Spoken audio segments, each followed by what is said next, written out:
పరమేశ్వర స్వరూపైన సభకి నమస్కారం. భగవాన్ రమణుల యొక్క తత్వాన్ని బయటికి వచ్చేటట్టు చెయ్యడంలో అసలు మౌనస్వామి అని పేరుగాంచినటువంటి భగవాన్ రమణులు మొట్టమొదటిసారి నోరు విప్పి మాట్లాడడం అనేటటువంటిది ప్రారంభింపచేసినటువంటి వ్యక్తి.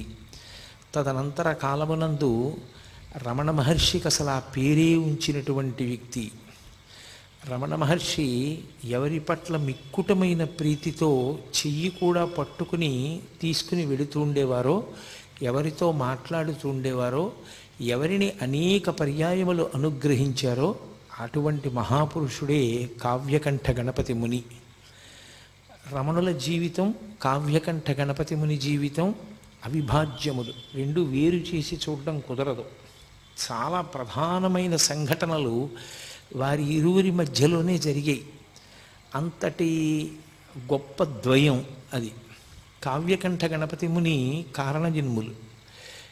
ఎందుచేత నేను ఆ మాట అనవలసి వస్తోంది అంటే, మీతో నేను తరచుగా ప్రస్తావన చేశాను, లోకాన్ని ఉద్ధరించగలిగినటువంటి వాడు ఏ మహాపురుషుడు పుట్టిన కారణం చేత వంశంలో 10 తరాలు అటు 10 తరాలు ఇటు కూడా తరిస్తాయో అంతటి మహాపురుష జననము జరగాలి అంటే కేవలము నిశ్చలమైనటువంటి భగవద్భక్తి కారణమవుతుంది.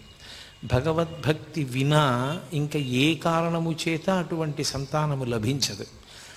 సరే, లౌకికంగా ఏదో చదువుకోవడం, డబ్బు సంపాదించడం, కీర్తి ప్రతిష్టలు సంపాదించడం అది పెద్ద విశేషంగా నేను ఆధ్యాత్మికంగా భావన చేయడం కుదిరే విషయం కాదు. ఎందుకంటే అవన్నీ చాలా తాత్కాలికమైన విషయాలు. అవి పెద్ద చరిత్రలో జ్ఞాపకం ఉండిపోయే విషయాలుగా మిగలవవి.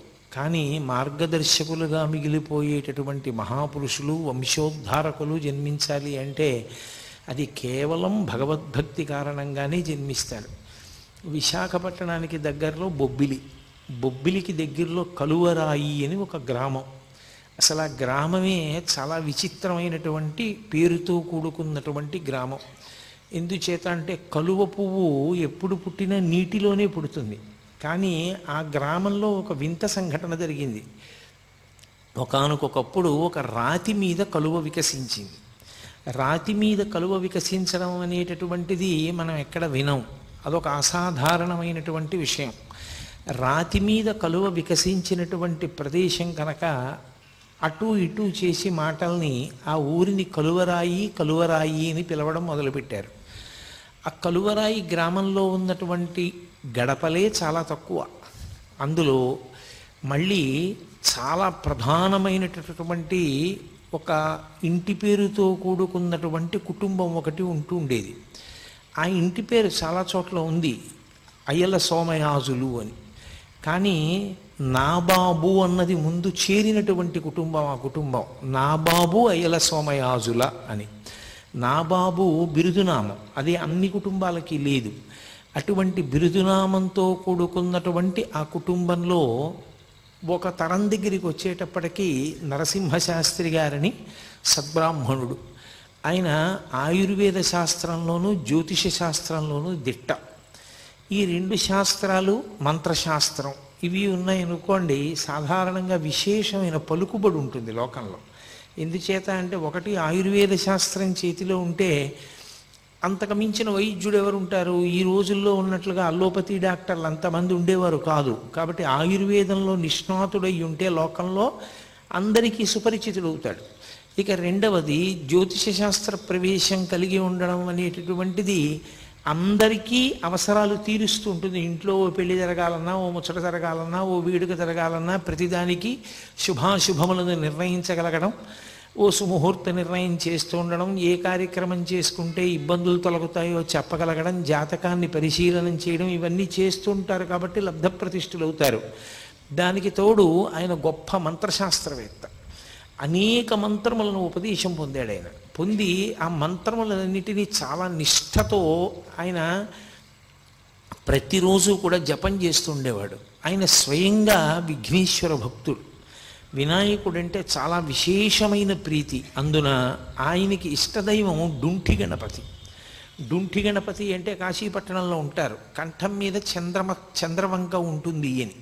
ఆ చంద్రవంక ఉన్నటువంటి గణపతి డుంఠి గణపతి అని శ్రీనాథుడు వర్ణన చేశాడు. ఆ భీమఖండంలోనూ కాశీఖండంలోనూ కూడా వర్ణిస్తాడు. అందుకని అటువంటి డుంటి గణపతి స్వరూపం అంటే ఆయనకి బహుధా ప్రీతి.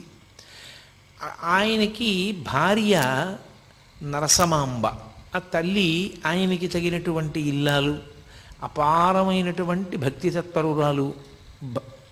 ఆవిడ పతిసేవాపరాయణ, ఎప్పుడూ భర్తని సేవిస్తూ ఉండేది. వాళ్ళిద్దరికీ ఒక కుమారుడు జన్మించాడు. ఆవిడికి సూర్యనారాయణమూర్తి ఇష్టదైవం. ఆవిడ సూర్యనారాయణమూర్తిని ఉపాసన చేసేది. ఆ పుట్టినటువంటి కొడుక్కి భీమశాస్త్రి అని పేరు పెట్టారు. ఆ పిల్లవాడు పెరిగి పెద్దవాడు అవుతున్నాడు. వాడు చిన్న వయస్సులో ఉండగా అకస్మాత్తుగా అనారోగ్యం ఏర్పడింది. సాధారణంగా లోకంలో ప్రఖ్యాతి ఏమనుంది అంటే ఆరోగ్యం భాస్కరాదిచ్చేత్ అని. ఆరోగ్యమునిచ్చేటటువంటి వాడు సూర్య భగవానుడు అని. పైగా ఆయుర్వేద శాస్త్రం తెలిసినటువంటి వాడు భర్త. ఆ వ్యాధికి ఆయన వైద్యం చేస్తున్నప్పటికీ అతను ప్రాణాంతకమైనటువంటి స్థితిని చేరిపోయాడు. ఇక పిల్లవాడు బ్రతకడు అన్నారు. నిజంగా స్థితిని చేరాడు. ఆ పిల్లవాడు ఎగవూపిరి వచ్చేసింది.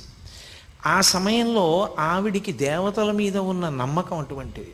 ఆవిడ సూర్యనారాయణమూర్తికి మొక్కింది, నా కొడుక్కి ఆరోగ్యం ఇవ్వగలిగినటువంటి వాడివి నువ్వు తప్ప వేరొకరు లేరు, నేను నిన్ను నమ్మి ఉన్నాను, కాబట్టి నువ్వే నా కొడుకుని బతికించవలసింది అని కొద్దిగా అక్షతలు, ఒక పసుపు కొమ్ము, ఓ డబ్బు మూట కట్టి మీదు కట్టారంటారు.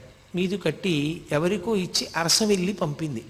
నా కొడుకు బ్రతికితే నా కొడుకుని తీసుకుని నీ అరసవిల్లి క్షేత్రానికి వచ్చి తలనీలాలు ఇస్తాను.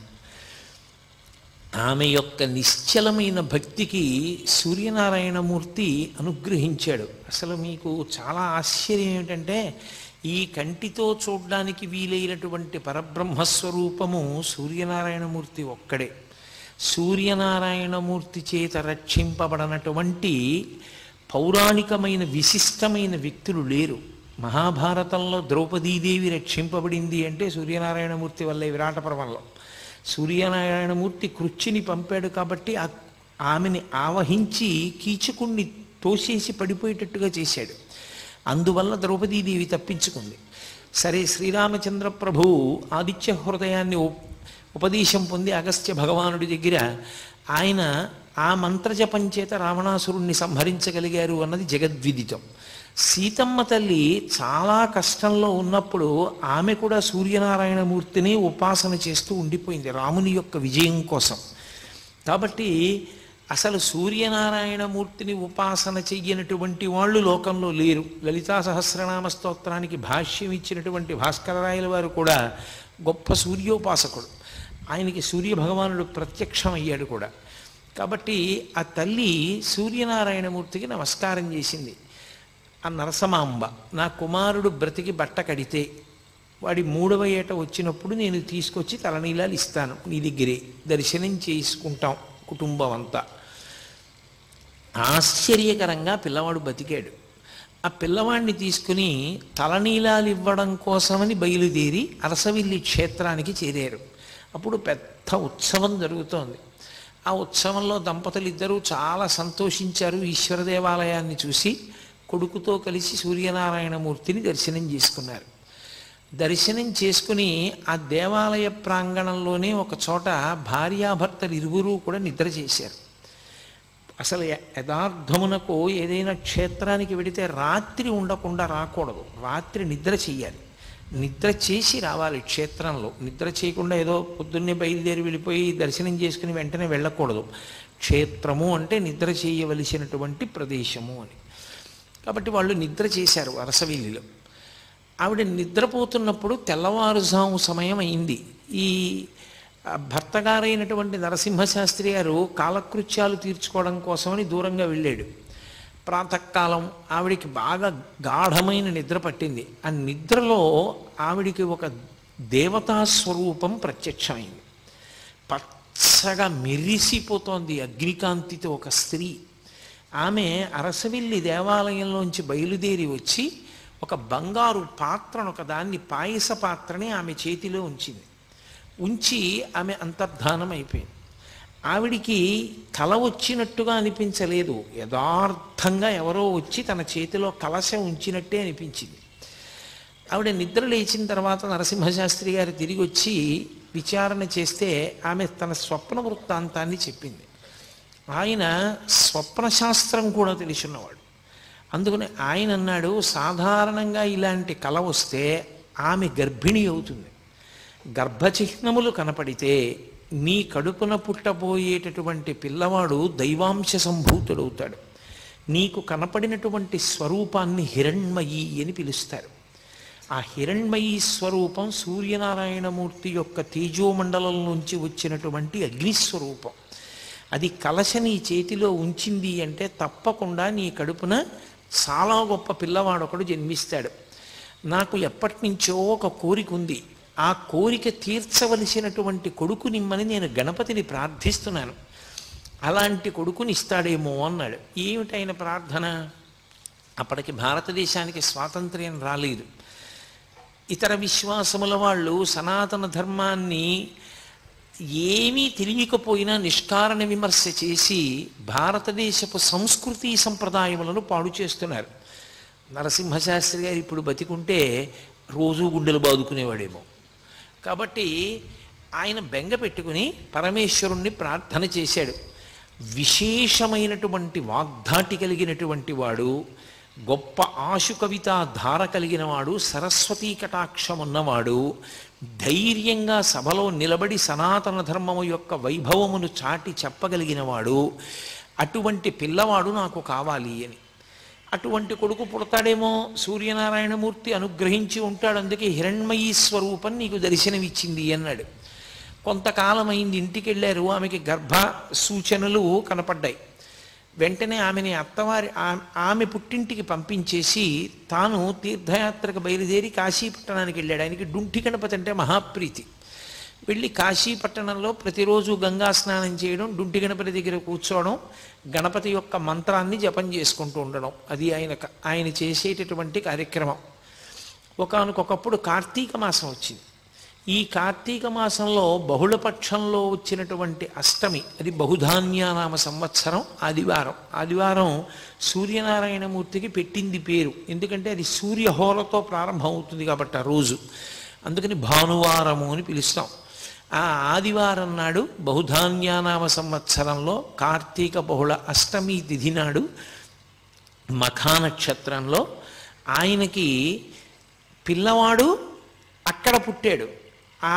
ఆయన భార్య గారైనటువంటి నరసమాంబ గారు ఉన్నటువంటి పుట్టింట్లో పుట్టాడు.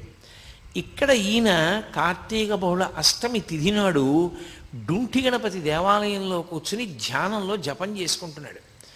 ఆయనకి ధ్యానంలో డుంఠి గణపతిలోంచి ఒక పసిపిల్లవాడు కిందకి దిగి పాకుతూ వచ్చి తన తొడ ఎక్కి కూర్చుని తన గడ్డం పట్టుకుంటున్నట్టు కనపడింది.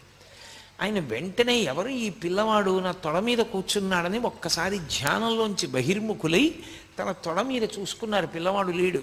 గణపతి వంక చూశారు, గణపతి అలాగే ఉన్నారు. అచ్చు పిల్లవాడు వచ్చినట్లు అనిపించింది అని ఒక్క క్షణం ఆలోచించారు.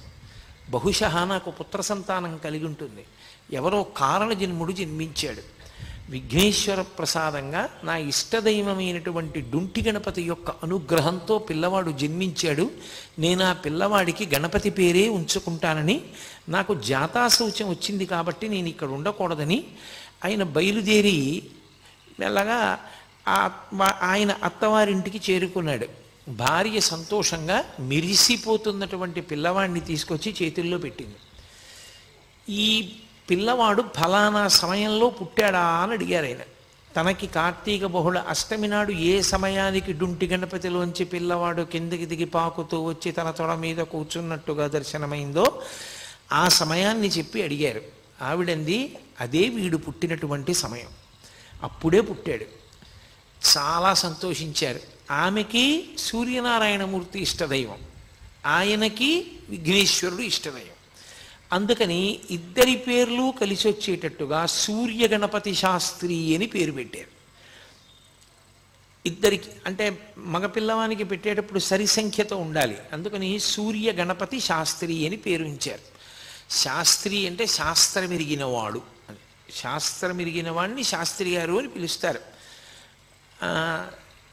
నాకెందుకులేండి. కాబట్టి ఆయన అటువంటి శాస్త్రపారంగతుడు కావాలి అని చెప్పి పాపం తండ్రి గారి కోరిక, అందుకని సూర్య గణపతి శాస్త్రి అని పేరు ఉంచాడు.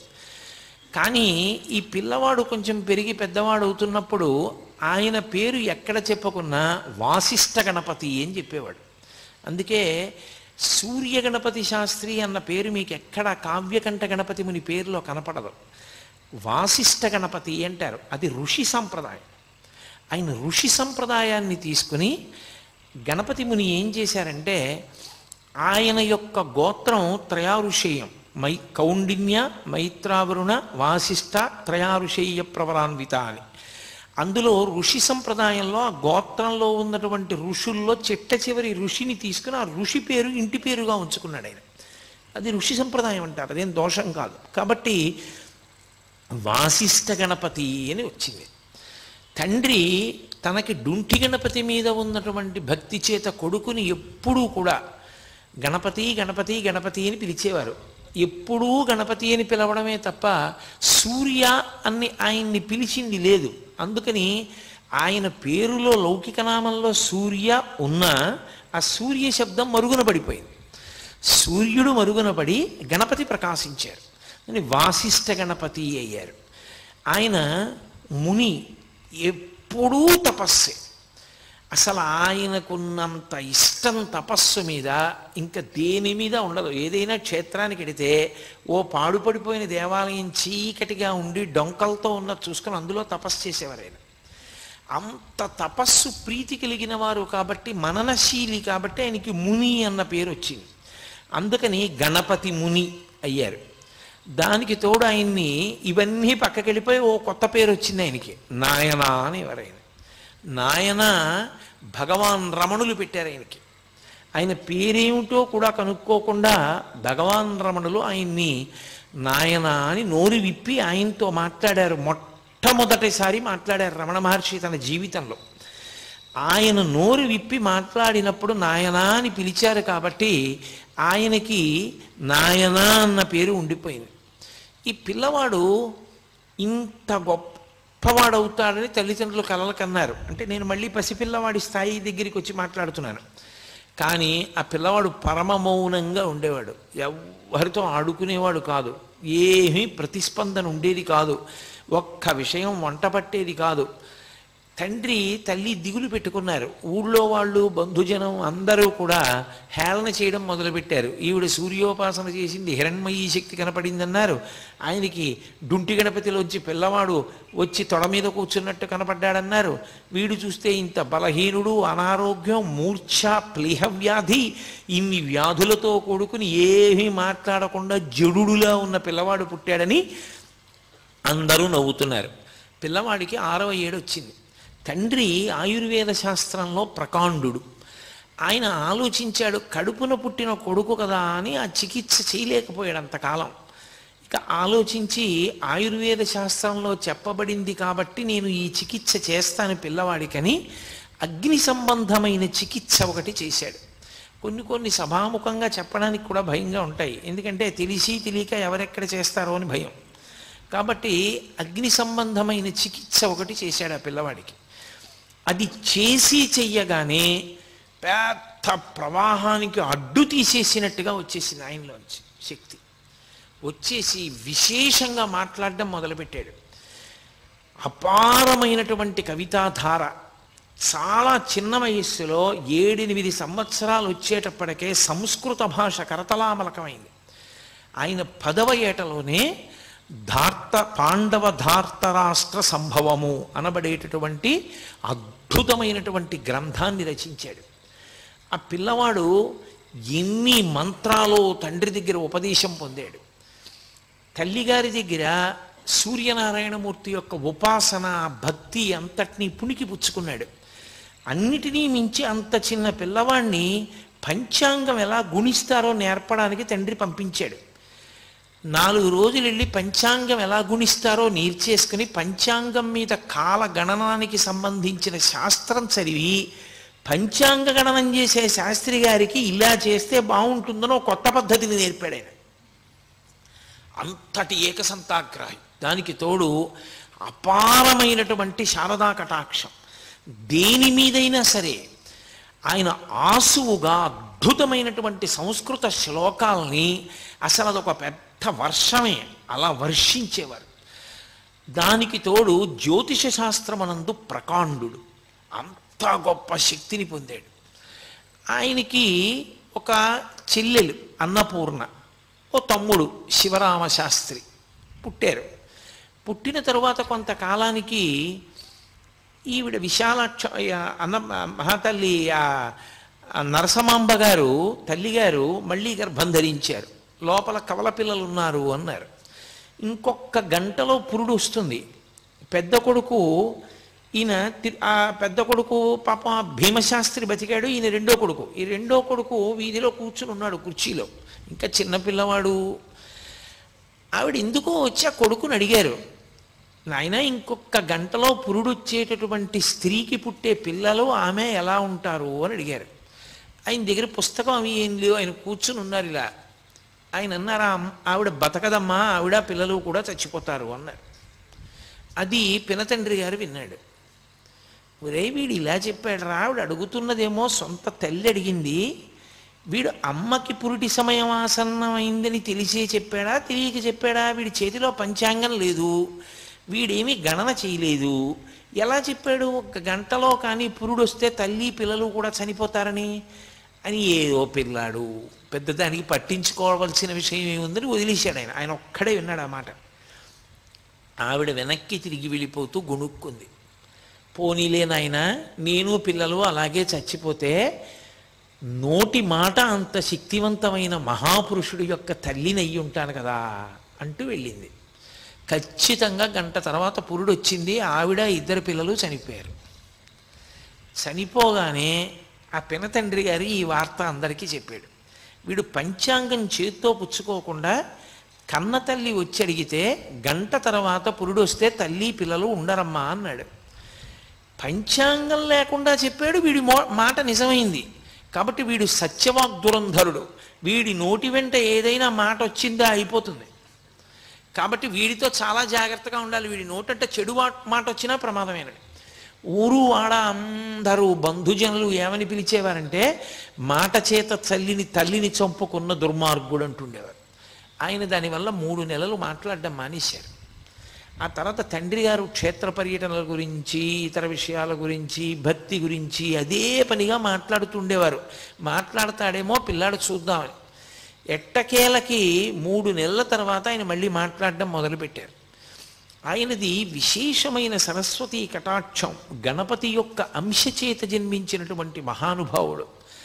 నేను మీతో మనవి చేశాను, అరుణాచలంలో పరమేశ్వరుడు 4 స్వరూపాలతో ఉంటాడు అని. ఒకటి బ్రహ్మ విష్ణువుల మధ్య కలహం తీర్చడానికి జ్యోతిస్తంభంగా ఆవిర్భవించినటువంటి పరమేశ్వర స్వరూపం, రెండవది కొండ, మూడవది అరుణాచలేశ్వరుడు, నాలుగవది అరుణాచలం కొండలో ఉండేటటువంటి గుహలో ఉండే సిద్ధపురుష స్వరూపం, దక్షిణామూర్తి స్వరూపం. 4 స్వరూపములతో ఉంటాడు అని చెప్పాను. అపితకుచాంబయ్యి అమ్మవారు ఉంటుంది. ఆ పార్వతీ పరమేశ్వరుల యొక్క కుమారుడు సుబ్రహ్మణ్య స్వరూపంగా రమణ మహర్షి వచ్చారు. గణపతి యొక్క అంశలో కావ్యకంఠ గణపతి మునొచ్చారు. వీళ్ళిద్దరూ అక్కడే కలుసుకోవాలి అరుణాచల క్షేత్రంలో. వీళ్ళిద్దరూ కలుసుకున్న కాలం స్వర్ణయుగం. ఎందుకంటే పార్వతీ పరమేశ్వరులు 2 కుమారులతో కలిసి కనపడిన క్షేత్రం ఆ క్షేత్రం అప్పుడు. కాబట్టి ఆ పిల్లవాడు చిన్నతనం నుంచి అపారమైన కవితా ధార. తల్లిగారు వెళ్ళిపోయారు.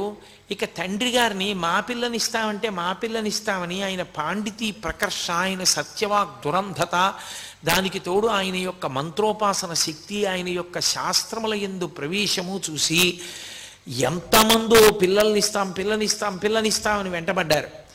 ఆఖరికి చూసి కర్రావారి పిల్లనిచ్చి చేశారు. కర్రావారు ఉన్నారు సభలో, కర్రావారి పిల్లనిచ్చి చేశారు.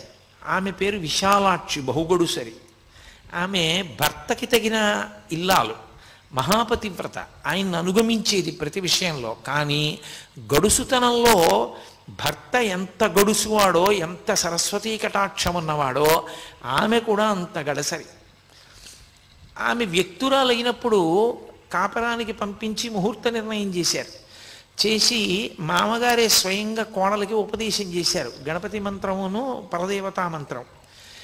ఆమెని ఒకసారి అడిగారు మామగారు, నీకు గణపతి మంత్రం ఎక్కువ ఇష్టమా, ఉపాసన చేసేటప్పుడు పరదేవతా మంత్రం ఎక్కువ ఇష్టమా అని అడిగారు. తండ్రి కొడుకు అన్నం తింటున్నారు, కోడలు వడ్డిస్తోంది.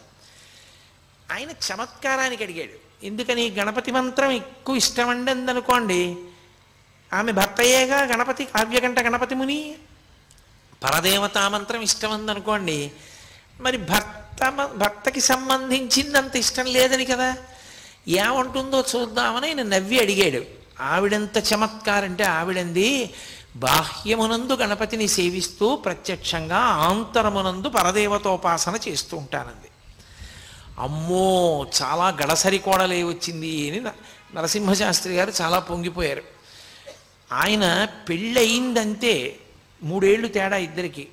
పెళ్ళి అవగానే కాళిదాస మహాకవి రచించినటువంటి మేఘ సందేశం ఎంత ప్రౌఢంగా ఉంటుందో అలా భృంగ సందేశము అని చెప్పి ఒక కావ్యాన్ని రచించి భార్య పేరు మీద తన గురువుగారికి చూపిస్తే తెల్లబోయాడు గురువుగారు. ఇంత అద్భుతమైన పాండిత్యంతో ఇంత చిన్న వయస్సులో ఇంకా సంసారమే మొదలు పెట్టలేదు, భార్య మీద ఇంత గొప్ప కవిత్వం ఎలా చెప్పావురా నువ్వు అని చెప్పి.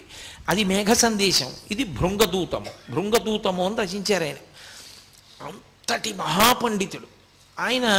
యాత్రకు బయలుదేరి వెళ్ళారు. ఒకప్పుడు నేను మీతో మనవి చేశాను కదూ, పరమేశ్వరుడు ఎవరిని ఎందుకు పుట్టించాడో ఆ కార్యక్రమానికి తగినటువంటి ప్రేరణ చిన్నతనంలోనే ప్రారంభం అవుతుంది, ఏదో కారణానికి. మీరు చూడండి, అందుకే పరమేశ్వరుడు అందున మహాపురుష జననం జరిగినప్పుడు వారు ఎందుకు పుట్టారో పరమేశ్వరుడికి తెలుసు. ఆయన అటువైపుకు వెళ్ళిపోవడానికి కావలసినటువంటి లక్షణములు పుట్టుకతోటే వచ్చేస్తాయి. అవే పునాదిగా ఆ వ్యక్తి అటువైపుకు చేరిపోతాడు. ఆయనకి తీర్థయాత్ర, తపస్సు, భగవద్దర్శనము ఇవి చాలా ఇష్టం. ఆయన బయలుదేరి కాశీపట్టణానికి వెళ్ళారు. కాశీపట్టణంలో మేనమామ గారి ఇంట్లో ఉన్నారు. ఉన్నప్పుడే ఒక విచిత్ర సంఘటన జరిగింది. బెంగాల్ దేశంలో నవద్వీప్ అని ఒక ప్రాంతం. ఆ నవద్వీప్లో హరిమంటపము అని ఒక మంటపం.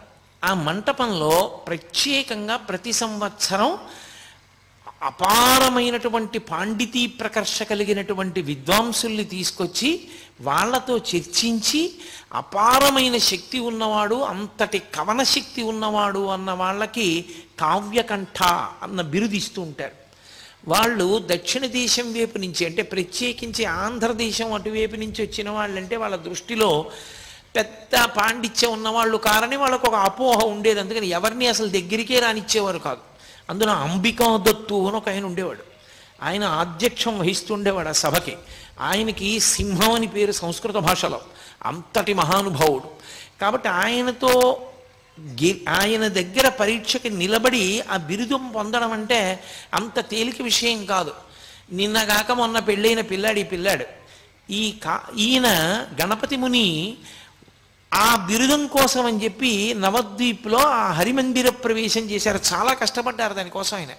ఆ లోపలికి వెళ్ళడం అంత కష్టమైందంటే, ఇప్పుడు నేను కావ్యకంఠ గణపతి ముని యొక్క జీవితాన్ని పూర్తిగా విచారణ చేయడం నా ఉద్దేశ్యం కాదు.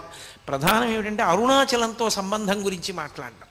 అందుకని నేను ఆ విషయాల్ని దాటవేస్తున్నాను. ఆయన కొన్ని సమస్యాపూరణాలు ఇచ్చాడు. చాలా మీరు ఎప్పుడైనా చదివితే అసలు నిజంగా పిల్లవాడు ఇలా ఎలా నిలబడ్డాడు, ఎలా మాట్లాడాడరా అని చాలా ఆశ్చర్యం వేస్తుంది. అంత గొప్ప సమస్యాపూరణాలు ఇచ్చారు. అవలీలగా వాదించి ఆఖరికి ఎంత స్థాయిలో బెదిరించారంటే ఆ అంబికా దత్ అన్న ఈయన్నేదో చిన్నతనం చేసి మాట్లాడబోయాడు. ఆయన అన్నారు, గణపతి ముని నువ్వు అంబికా దత్తుడివి, కన్న కొడుకువి కావు, నేను గణపతిని, కన్న కొడుకుని. నేనా నువ్వా, ఎవరెక్కువ, పరదేవత కన్నారు. తెల్లబోయాడు ఆయన. ఆఖరికి ఆ సంవత్సరం ఈయన యొక్క కవితాధార చూసి కావ్యకంఠ అన్న బిరుదు ఈ పిల్లవానికి ఇచ్చారు. దాంతో ఈయన యొక్క యశశ్చంద్రికలు అంతటా వ్యాపించడం మొదలుపెట్టాయి. సరే, అక్కడి నుంచి బయలుదేరారు, ఇంటికి వచ్చారు. నేను ప్రధానమైనటువంటి భాగంలోకి రావలసి ఉంటుంది కదూ. ఆయన బయలుదేరి దక్షిణ దేశానికి యాత్రకు వచ్చారు. వచ్చి కాంచీపురం వెళ్ళి కాంచీపురంలో కొన్ని కోట్ల పర్యాయములు శివ శక్తి సంబంధమైనటువంటి మంత్రములను జపం చేశారు. జపం చేసి ఆయన అక్కడి నుంచి అరుణాచల క్షేత్రానికి వచ్చారు. వచ్చి అరుణాచల క్షేత్రంలో అపితకుచాంబ అరుణాచలేశ్వరుల ముందు నుంచి వెళ్ళాలి. స్మార్తులకు నియమం ఏమిటంటే ముందు పరమేశ్వర దర్శనం చేసి అమ్మవారి దర్శనం చేస్తారు. అంతేకాని ముందు అమ్మవారి దర్శనం చేసి అయ్యవారి దర్శనానికి వెళ్ళరు. కానీ కావ్యకంఠ గణపతి మునికి అన్నీ తెలిసున్నా ఆ రోజు ఆయన ఎందుకో ముందు అపితకుచాంబ దర్శనానికి వెళ్ళారు. ఆయన వెళ్ళి అపితకుచాంబ ముందు ఇలా నిలబడి చేతులొగ్గి నమస్కారం చేస్తున్నారు. అంతే, అమ్మవారికి అలంకారం చేసినటువంటి పువ్వులన్నీ జల జల జల జల రాలి కింద పడిపోయాయి. ఓహో, నన్ను అమ్మ అనుగ్రహించింది, గణపతి కదు, మరి గణపతి అంశ కదూ. ఆవిడికి అందులో కొడుకుని చూస్తే మహాప్రీతి, హేరంబుడిని పేరు మహానుభావుడికి. అమ్మవారు యొక్క కళ తగ్గించవలసి వస్తే శంకరాచార్యుల వారు ఎదురుగుండా గణపతి ప్రతిష్ఠ చేసేవారు. శ్రీకాళహస్తి క్షేత్రానికి కూడా ఆవిడ గణపతితో కలిసే వచ్చింది. కాబట్టి పెద్ద కొడుకు అంత ప్రీతి ఆవిడికి గణపతి అంటే. అందుకని చూడగానే ఆవిడ మించి పువ్వులన్నీ రాలిపడ్డాయి. చాలా సంతోషించారు ఆయన, అమ్మ అనుగ్రహం కలిగింది అనుకున్నారు. ఆయనతో పాటు తమ్ముడు శివరామశాస్త్రి కూడా వచ్చాడు. వచ్చి ఆయన అరుణాచలేశ్వర దర్శనానికి వెళ్ళారు. అప్పటి వరకు తీర్థయాత్రలలో ఎన్నో దేవాలయాలకు వెళ్ళారు, ఎన్నో దర్శనాలు చేశారు. కానీ అరుణాచలేశ్వరుడి ముందు ఇలా నిలబడేటప్పటికీ ఆయన ఒంట్లో పులకాంకురాలు వచ్చి వెన్నుపాములో ఏదో విద్యుత్తు ప్రవహించినట్టుగా ఈయనతో నాకు ఏదో గొప్ప అనుబంధం ఉంది, తండ్రి నన్ను పిలుస్తున్నావా అన్నారు. ఎంత పారవస్యానికి లోనై బయటికి వచ్చారు. వచ్చి దుర్గమ్మ దర్శనానికి వెడదామని వెడుతున్నారు. తమ్ముడు, అన్నయ్య నాకు ఆకలేస్తోంది, అన్నయ్య నాకు ఆకలేస్తోంది, అరటిపండు కొనుక్కుంటాను, ఓ డబ్బు ఇయ్యమన్నాడు. సరే ఏదో ఇచ్చారు. ఆయన 8 అరటిపళ్ళు కొనుక్కు తిన్నాడు. అయినా ఆయన ఆకలి తీరలేదు. కాసేపు అయ్యేటప్పటికి మళ్ళీ డబ్బడికి మళ్ళీ ఓ 8 అరటిపళ్ళు తిన్నాడు. ఒరే, నువ్వు ఇలా అరటిపళ్ళు తినేస్తే ఆరోగ్యం పాడైపోతుందిరా నీకు. అప్పుడే గణపతి ఉత్సవాలు పూర్తయ్యాయి అరుణాచలంలో. ఏకాదశి తిథి ఆ రోజున. ఎక్కడైనా అన్నదాన సత్రంలో అన్నం పెడతారేమో కనుక్కుంటాను ఉండరా అని చెప్పి ఆయన వెళ్ళి అన్నదాన సత్రవుల్లో అడిగారు. ఇవాళ ఏకాదశి కదండి, అన్నదానం ఉండదు అన్నారు. ఏకాదశి ఉపవాస తిథి. వెంటనే బ్రాహ్మణ వీధిలోకి వెళ్ళి భవతి భిక్షాందేహి అని ఆయన యాచన చేశారు. అసలు ఎవ్వరూ ఆత్మహత్య చేసుకోకూడదు, ప్రత్యేకించి బ్రాహ్మణుడు అసలు చేసుకోకూడదు. అందుకే భిక్ష ఉపనయనం అవగానే భిక్షకి వెళ్ళమంటారు. భిక్షాటన చేసైనా బతికి శాస్త్రాన్ని 10 మందికి చెప్పాలి తప్ప తానే ఆత్మహత్య చేసుకుంటే లోకానికి మార్గం చూపించేవాడు ఎవరికా. అందుకని ఆయన బ్రాహ్మణాగ్రహారంలోకి వెళ్ళి ఇళ్ల ముందు నిలబడి భిక్షాటన చేశారు. తమ్ముడికి ఆకలిగా ఉందమ్మా, పట్టెడు అన్నం పెట్టండి అని. ఏ ఇంటికి వెళ్ళినా తలుపులు వేసేసుకుని నిద్రపోతున్నారు. లేదా ఇవాళ ఏకాదశయ, అన్నం లేదన్నారు. ఇంత గొప్ప క్షేత్రం, ఇటువంటి చోట ఎంత ఏకాదశి అయితే మాత్రం పిల్లలకన్నా వండుకోరా? పిల్లలకి ఏకాదశి ఉపవాసం లేదు. అందుకని మరి పిల్లల కోసం అన్నం వండొద్దు. వండుకుంటే ఇంటికి అతిథి ఎవరైనా వస్తారేమోనని కూడా పట్టెడన్నం పెట్టడానికి వీలు లేకుండా ఉన్నదంతా తామే తినడానికి కావలసినంత అన్నం మాత్రమే వండుకునేటంతటి స్వార్థపరులున్న పట్టణమా ఏమి తిరువన్నామలై అని ఆయన తెల్లబోయారు. వెతికారు వెతికారు వెతికారు వెతికారు, ఎక్కడా పట్టెడన్నం దొరకల. తమ్ముడేమో ఏడుపు, అన్నయ్య ఆకలేస్తోంది, అన్నయ్య ఆకలేస్తోందని. చిత్రం ఏంటంటే శివరామశాస్త్రికి భగవంతుడి మీద ఉన్న భక్తి కన్నా అన్నగారి భక్తి మీద భక్తి ఎక్కువ. మా అన్నయ్య పిలిస్తే పరమేశ్వరుడు పలుకుతాడని నమ్మకం. ఆయనకి ఏం చెయ్యాలో అర్థం కాక కొండవంక తిరిగి పార్వతీ పరమేశ్వరులను అడిగారు. అమ్మా, తమ్ముడు ఆకలితో ఏడుస్తున్నాడమ్మా, పట్టెడు అన్నం పెట్టవా అని చీకట్లో వెళ్ళిపోతున్నారు. ఒక ఇల్లు దాటుతున్నారు. ఆ ఇంటి అరుగు మీద ఒక యజమాని పడుకుని ఉన్నాడు. ఆయన గబగబా దుప్పటి తీసి పరిగెత్తుకొచ్చి పట్టుకున్నాడు వెనక నుంచి. ఏమన్నావు ఏమన్నావు ఏమన్నావు? అన్నం దొరకలేదా తిరువన్నామలైలో? కాశీపట్టణంలో వేదవ్యాసుడిని మహాతల్లి అన్నపూర్ణమ్మ పిలిచినట్టే పిలిచి, మా ఆవిడికి నియమం ఉందయా, ఏకాదశి నాడు సాయంకాలం బ్రాహ్మణులకు ఉపవాసన పోస్తుంది. ఎవ్వరు ఇవాళ ఏకాదశి, పైగా గణపతి నవరాత్రి ఉత్సవాలు పూర్తయ్యాయి, ఇవాళ ఎవరు వస్తారయా భోజనానికి, మేము రామని చెప్పి ఎవ్వరు ఏ బ్రాహ్మణుడు రావడానికి ఇష్టపడలా. నువ్వు నీ తమ్ముడు బ్రాహ్మణులు, ఎంత అదృష్టమయ్యా. వెతికి వెతికి వెతికి వెతికి వేసారి నేను అరుగు మీద పడుకున్నా, రా అన్నం పెడుతుంది మా ఆవిడన్నారు. లోపలికి వెళ్ళారు. ఒక మహాతల్లి వచ్చింది. అరిటాకు లేచింది. వీళ్ళిద్దరూ ఆ బట్టలు విప్పేసేసి ఓ తడిగావంచా ఒకటి కట్టుకుని ఆవిడిచ్చిన మడిబట్ట పుచ్చుకొని ఆ మడిబట్ట కట్టుకుని భోజనానికి కూర్చున్నారు. పరిశేచనం ఔపోసన వేశారు, ఔపోసన పుచ్చుకున్నారు. షడ్రశోపేతమైనటువంటి విందు పెట్టింది ఆవిడ. చక్కగా ఇద్దరు భోజనం చేసేశారు. తాంబూలం దక్షిణ కూడా పెట్టించింది ఆవిడ. తీసుకున్నారు. అంతసేపు తిరిగారేమో, ఆకలి మీద ఇంకా నడవలేమురా, చాలా భుక్తాయాసంగా ఉందిరా తమ్ముడు, ఈ అరుగు మీదే పడుకుందామని చెప్పి అన్న ఓ అరుగు మీద తమ్ముడు అరుగు మీద పడుకొని నిద్రపోయారు. అంత అలిసిపోయి కడుపు నిండా తిని పడుకున్నారేమో, లేత సూర్యకిరణాలు పడుతుండగా తెలివచ్చి పైకి లేచి ఆ తల్లి ఆ ఇల్లు, మహాతల్లి రాత్రి అన్నం పెట్టిందని ఇలా చూశారు. అక్కడ ఇల్లు లేదు, అది గణపతి గుడి. ఆ విఘ్నేశ్వరుడి గుడి అరుగుల మీద పడుకుని ఉన్నారు వాళ్ళిద్దరు. తమ్ముడిని పిలిచి అడిగారు, ఒరే రాత్రి మనం ఒక ఇంట్లో భోజనం చేశాం కదరా, ఒక తల్లి మనకు అన్నం పెట్టింది కదా, ఆ అరుగుల మీద కదా పడుకున్నాం అన్నాడు. అనుమానం ఏమన్నాయా, మన ఇద్దరం అలాగే కదా పడుకుని నిద్రపోయాం అన్నాడు తమ్ముడు. అని ఆయన తెల్లబడి, ఇదేంటన్నాయా వినాయకుడు గుడి ఉంది ఇక్కడ ఇంటికి బదులు అన్నాడు. ఒరే రాత్రి మనకి నిజంగా అలా అన్నం పెట్టిందా, ఏమన్నా చిత్తభ్రాంతి కలిగిందిరా మన ఇద్దరికి అన్నారు. తీరా చూస్తే రాత్రి ఆవిడ భోజనం పెట్టిన తర్వాత ఇచ్చినటువంటి తాంబూలాలు కూడా వాళ్ళిద్దరి దగ్గరే ఉన్నాయి, వాడిపోయి. ఏమాశ్చర్యం అని చెప్పి చుట్టుపక్కలంతా వెతికారు. అసలు అటువంటి దంపతులు లేరు, అటువంటి ఇల్లు లేదు. సాక్షాత్ పార్వతీ పరమేశ్వరులే ఆయనకి గణపతి దేవాలయంలో దర్శనమిచ్చి అన్నం పెట్టారు. అన్నం తిన్నారు, బయలుదేరారు. కానీ ఏమి పరమేశ్వరుని యొక్క పరీక్షో! ఆ అరుణాచల క్షేత్రంలో శేషాద్రి స్వామి ఎన్ని పరీక్షలు ఎదుర్కొన్నారో, భగవాన్ రమణులు ఎన్ని ఇబ్బందులు పడ్డారో, అంత కష్టము కావ్యకంఠ గణపతి ముని పడ్డారు. ఆనాటి నుండి 3 రోజులు అన్నదాన సత్రంలో ఒక పూట భోజనం పెట్టేవారు.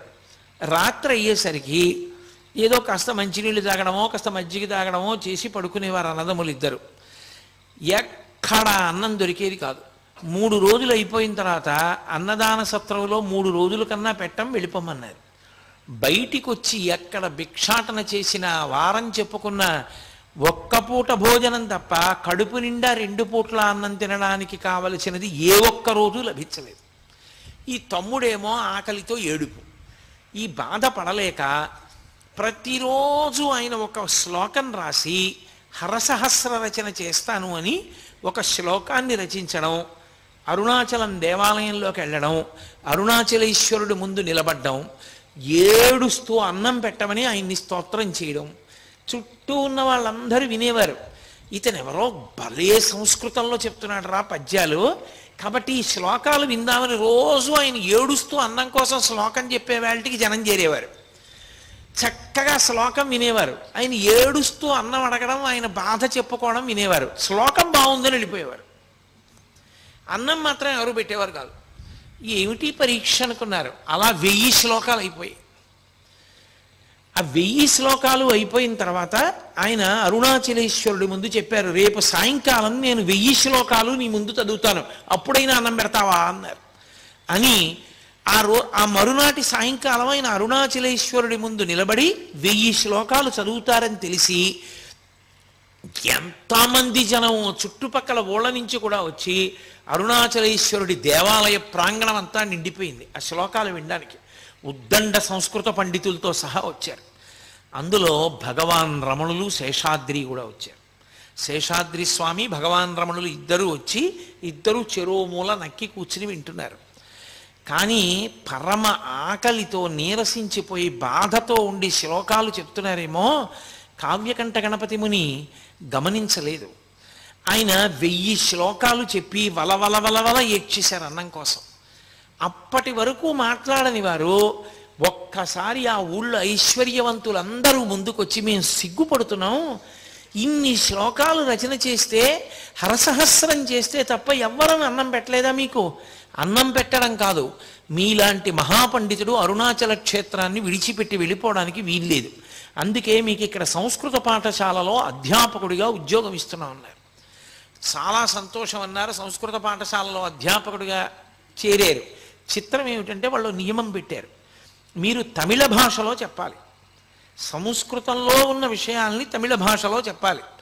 కాబట్టి తమిళ భాషలో అనర్గళంగా మాట్లాడడం మీకు రావాలి అన్నారు. ఆయన అన్నారు, నాకు ఉద్యోగం ఇచ్చేసేయండి, నేను ముందు పాఠాలు చెప్పడం మొదలు పెడతాను, 10 రోజులు సమయం ఇవ్వండి, 10 రోజుల సమయంలో అనర్గళమైనటువంటి తమిళ భాషలో మాట్లాడి పిల్లలకు పాఠం చెప్తానన్నారు. అప్పటికి ఆయనకు ఒక ముక్క రాదు అందులో తమిళంలో. సరే చూద్దాం ఇంత గొప్ప కవి ఏమవుతుందో అని ఉద్యోగం ఇచ్చారు. 11వ రోజున ఆ కళాశాల ప్రధానోపాధ్యాయుడు అటుగా వస్తూ ఈయన 11వ రోజు వచ్చింది కదా ఏం చెప్తున్నాడని చూశారు. ఆయన మాట్లాడుతున్నటువంటి తమిళ భాష చూసి ఆయన తెల్లబోయారు, ఇంత గొప్ప తమిళం మనకు కూడా రాదు, 10 రోజుల్లో ఎక్కడ నేర్చుకున్నాడు రాని. అంతటి సరస్వతీ కటాక్షం. సరే సంస్కృత పాఠశాలలో చేరారు. విశాలాక్షమ్మ గారు కూడా కాపరానికి వచ్చారు. సంతోషంగా కాలం గడుపుతున్నారు. శివరామశాస్త్రి కొంతకాలం అయిపోయిన తర్వాత నేను వెళ్ళిపోతానన్నాడు, ఇంటికి వెళ్ళిపోయాడు. నడుస్తుండగా అకస్మాత్తుగా ఆయనకు ఒక అనుమానం వచ్చింది. ఏమిట్రా ఇలా ఎన్నాళ్ళు కూర్చుని ఎందుకు ఆ పాఠం చెప్పుకోవడం ఏమిటి, ఇంటికి రావడం ఏమిటి, పండితులందరూ చుట్టూ చేరడం ఏమిటి, వీళ్ళతో కావ్యగోష్ఠి ఏమిటి, అసలు నేను తపస్సు చేసి ఎన్నాళ్ళయింది, ఇలా కాదు, నాకు ఈ కావ్యాది విషయాల్లో ప్రవేశం ఉంది కానీ స్వరంతో నేను వేదం నేర్చుకోలేదు, కాబట్టి నేను వేదం నేర్చుకుంటానని ఒక వేద పాఠశాలలో చేరాను. చేరి ఆ వేద పాఠశాలలో వేదాలన్నీ నేర్పేటటువంటి ఒక అధ్యాపకుడు ఉండేవారు. అనతి కాలంలో కొద్ది రోజుల్లోనే స్వరంతో వేదమంత్రాలన్నీ వచ్చేసాయి ఆయనకి. వచ్చేసి ఆయన సాయణాచార్యుల వారు చేసినటువంటి వేద భాష్యాలన్నీ చదివేసి వేదం నేర్పిన గురువు గారికి కొద్ది రోజుల్లోనే వేదమంత్రాలకి భాష్యం కూడా నేర్పారు. అంతటి ఉద్దండు కావ్యకంఠ గణపతి ముని అంటే, అంతటి సరస్వతీ కటాక్షం ఉన్నటువంటి మహానుభావుడు, అపర విఘ్నేశ్వర అవతారం ఆయన. కాబట్టి అటువంటి స్థితిలో ఉండి ఆయనకు ఒక రోజు అకస్మాత్తుగా ఆలోచన వచ్చింది. ఈ పైన మౌనస్వామి ఉన్నారంటారు కొండ మీద, అరుణాచలం వచ్చి నాళ్ళయింది, ఇంతమంది గుంపులు గుంపులుగా పోయి చూసొస్తూ ఉంటారు, ఎప్పుడూ మాట్లాడంటారు, ఒక్కసారి ఆయన్ని చూసొస్తే అనుకున్నారు. సరే ఎక్కడుంటారు ఏమిటి అని విశ్వనాథ అయ్యర్ అని ఆయన స్నేహితుడు, ఆయన్ని అడిగారు తీసుకెళ్ళమని. ఆయన సరే నేను తీసుకెడతాను, విరూపాక్ష గుహలో ఉంటారు రమ్మని తీసుకెడుతూ, అక్కడే పద్మనాభస్వామి అని ఒక ఆయన ఉండేవాడు. ఆయన ఎప్పుడు రమణ మహర్షి మీద నిందా ప్రచారం చేస్తుండేవాడు. ఆయనకేం తెలుసు, ఆయనకేం తెలియదు, నేనే గొప్పవాడిని, నాకే అన్నీ తెలుసు అంటుండేవాడు. ఆ పద్మనాభస్వామి మాటలు నమ్మి ఆయనకి అంతేవాసిగా మారిపోయాడు విశ్వనాథ అయ్యర్. ఈయనన్నాడు, రమణ మహర్షిది ఏం గొప్ప అండి, రమణుల సంగతి అలా వదిలి, అప్పటికి రమణులు అనేవారు కాదు, వెంకటరామన్ అనేవారు. వెంకటరామన్ దేవుందండి, ఆయనదేం గొప్ప కాదు, పద్మనాభస్వామి వారు చాలా గొప్ప, మేము ఆయన శిష్యులం, ఆయన్ని చూపిస్తాను రండి అన్నారు. రమణులు ఎక్కడ ఉంటారని అడిగారు. విరూపాక్ష గుహలో ఉంటారు, అక్కడే పద్మనాభస్వామి కూడా కూర్చుంటారన్నారు. సరే ఏదో మనకు కావలసింది దొరుకుతుందిగా పదండి అని చెప్పి వెళ్ళారు. వెళితే దురదృష్టం ఏమిటంటే ఆ రోజున విరూపాక్ష గుహలో స్వామి లేరు. స్వామి లేరు కదా వెళ్ళిపోదాం అంటుంటే ఈయన అన్నారు, కాదు ఇక్కడ దగ్గరలో మామిడి చెట్టు కింద మా గురువుగారు పద్మనాభస్వామి వారు కూర్చుని ఉంటారు, రండి వెడదామన్నారు. వెడుతున్నారు. చిత్రంగా ఆ లోపల పద్మనాభస్వామి కూర్చున్నారు, బయట ఒక బండరాతి మీద భగవాన్ రమణులు కూర్చున్నారు. రమణులు అందరిలా ఇలా చూడరు, మీరు ఎప్పుడైనా చూశారో లేదో ఆయన చిత్రపటాలు, ఆయన చూపు గమ్మత్తుగా ఉంటుంది, ఏమిటో ఇలా చూస్తారు ఆయన. రామకృష్ణ పరమహంస చూపు గమ్మత్తుగా ఉంటుంది, భగవాన్ రమణుల యొక్క చూపు చాలా గమ్మత్తుగా ఉంటుంది. ఆయన ఇలా తలపెట్టి చూస్తూ ఉంటారు. ఆయన కావ్యకంఠ గణపతి ముని వంక అలా చూస్తున్నారు. ఆయన యొక్క తేజస్సు చూశారు కావ్యకంఠ గణపతి ముని. అబ్బా సూర్యుని పగిది ఉన్నాడు రా మహానుభావుడని వంగి ఆయనకి నమస్కారం చేసి ఈ పద్మనాభస్వామి వంక చూశారు. చూడగానే తెలిసిపోయింది ఆయన సమర్థత ఎటువంటిదో. ఆయనకి నమస్కారం చేయకుండా ఈయన దగ్గర కూర్చున్నారు. కూర్చునేటప్పటికి తీసుకొచ్చిన విశ్వనాథ అయ్యర్ గుండెలు జారిపోయి, అయ్య బాబోయ్ మా గురువుగారి పట్ల అపచారం అయిపోయింది, తర్వాత పిలిచి నన్ను దెబ్బలాడతారో ఏమిటో అలాంటివన్నీ తీసుకొచ్చానండి. ఆయనకి కోపం వచ్చి ఆ పద్మనాభస్వామికి, నువ్వేనా కావ్యకంఠ గణపతి మునివి, హరసహస్రం చెప్పిన వాడివి నువ్వేనా అరుణాచల దేవాలయంలో అని అడిగారు. అవునన్నారు. ఏది అంత పండితుడువా, శుక్లాంబరధరం విష్ణుం అన్న శ్లోకానికి విష్ణుపరంగా చెప్పు అన్నారు. వెంటనే శ్లోకాన్ని విష్ణుపరంగా చెప్పారు. చెప్పి మీరు నన్ను విష్ణుపరంగా అడిగారు, బ్రహ్మపరంగా కూడా చెప్తానని మళ్ళీ బ్రహ్మపరంగా అన్వయం చేశారు. చెప్పి పద్మనాభస్వామి వంక చూసి, బ్రహ్మగారితో సమన్వయం చేయడం ఏమిటి, ఎదురుగుండా కనపడుతున్నటువంటి ఈ వెంకటరామన్ గారితో అన్వయం చేస్తాను చూడండి అన్నారు. అని శుక్లాంబరధరం, తెల్లటి గోచీ పెట్టుకుని ఉంటారు ఇప్పుడు, కాబట్టి తెల్లటి బట్ట కట్టుకున్నారు. విష్ణుం, ఆయన కీర్తి దిగంతముల వ్యాపించింది, ఆయన అటువంటి స్థితిని పొందారు కాబట్టి విష్ణుం. శశివర్ణం, తెల్లగా మెరిసిపోతున్నారు కాబట్టి శశివర్ణం. చతుర్భుజం, చతుర్భుజం అంటే భుజం అంటే గెలిచినవాడు అని, కాబట్టి ఆయన మనో బుద్ధి చిత్త అహంకారములు అనేటటువంటి నాలుగింటిని కూడా భుజించేశాడు, గెలిచేశాడు. ఆయన గెలిచేసిన వాడు కాబట్టి చతుర్భుజం. ప్రసన్నవదనం, ఆయన ముఖం చూడండి ఎంత ప్రసన్నంగా ఉందో, కాబట్టి ప్రసన్నవదనం ధ్యాయేత్, అటువంటి ఆయన్ని ధ్యానం చేస్తే సర్వ విఘ్నోపశాంతయేత్, అన్ని విఘ్నములు పోతాయన్నారు. అనేటప్పటికీ పద్మనాభ స్వామికి ఎక్కడ లేని బాధ పుట్టేసింది. చూశారు కానీ ఒక్క చిన్న పొరపాటు పడ్డారు. కావ్యకంఠ గణపతి మరి వెంకట్రామన్ ఒంటి మీద యజ్ఞోపవిందా అని చూశారు, యజ్ఞోపవీతం ఉందా అని. యజ్ఞోపవీతం మీద ఆయనకున్న శ్రద్ధ అటువంటిది, అది తక్కువేం కాదు, చాలా గొప్ప విషయం.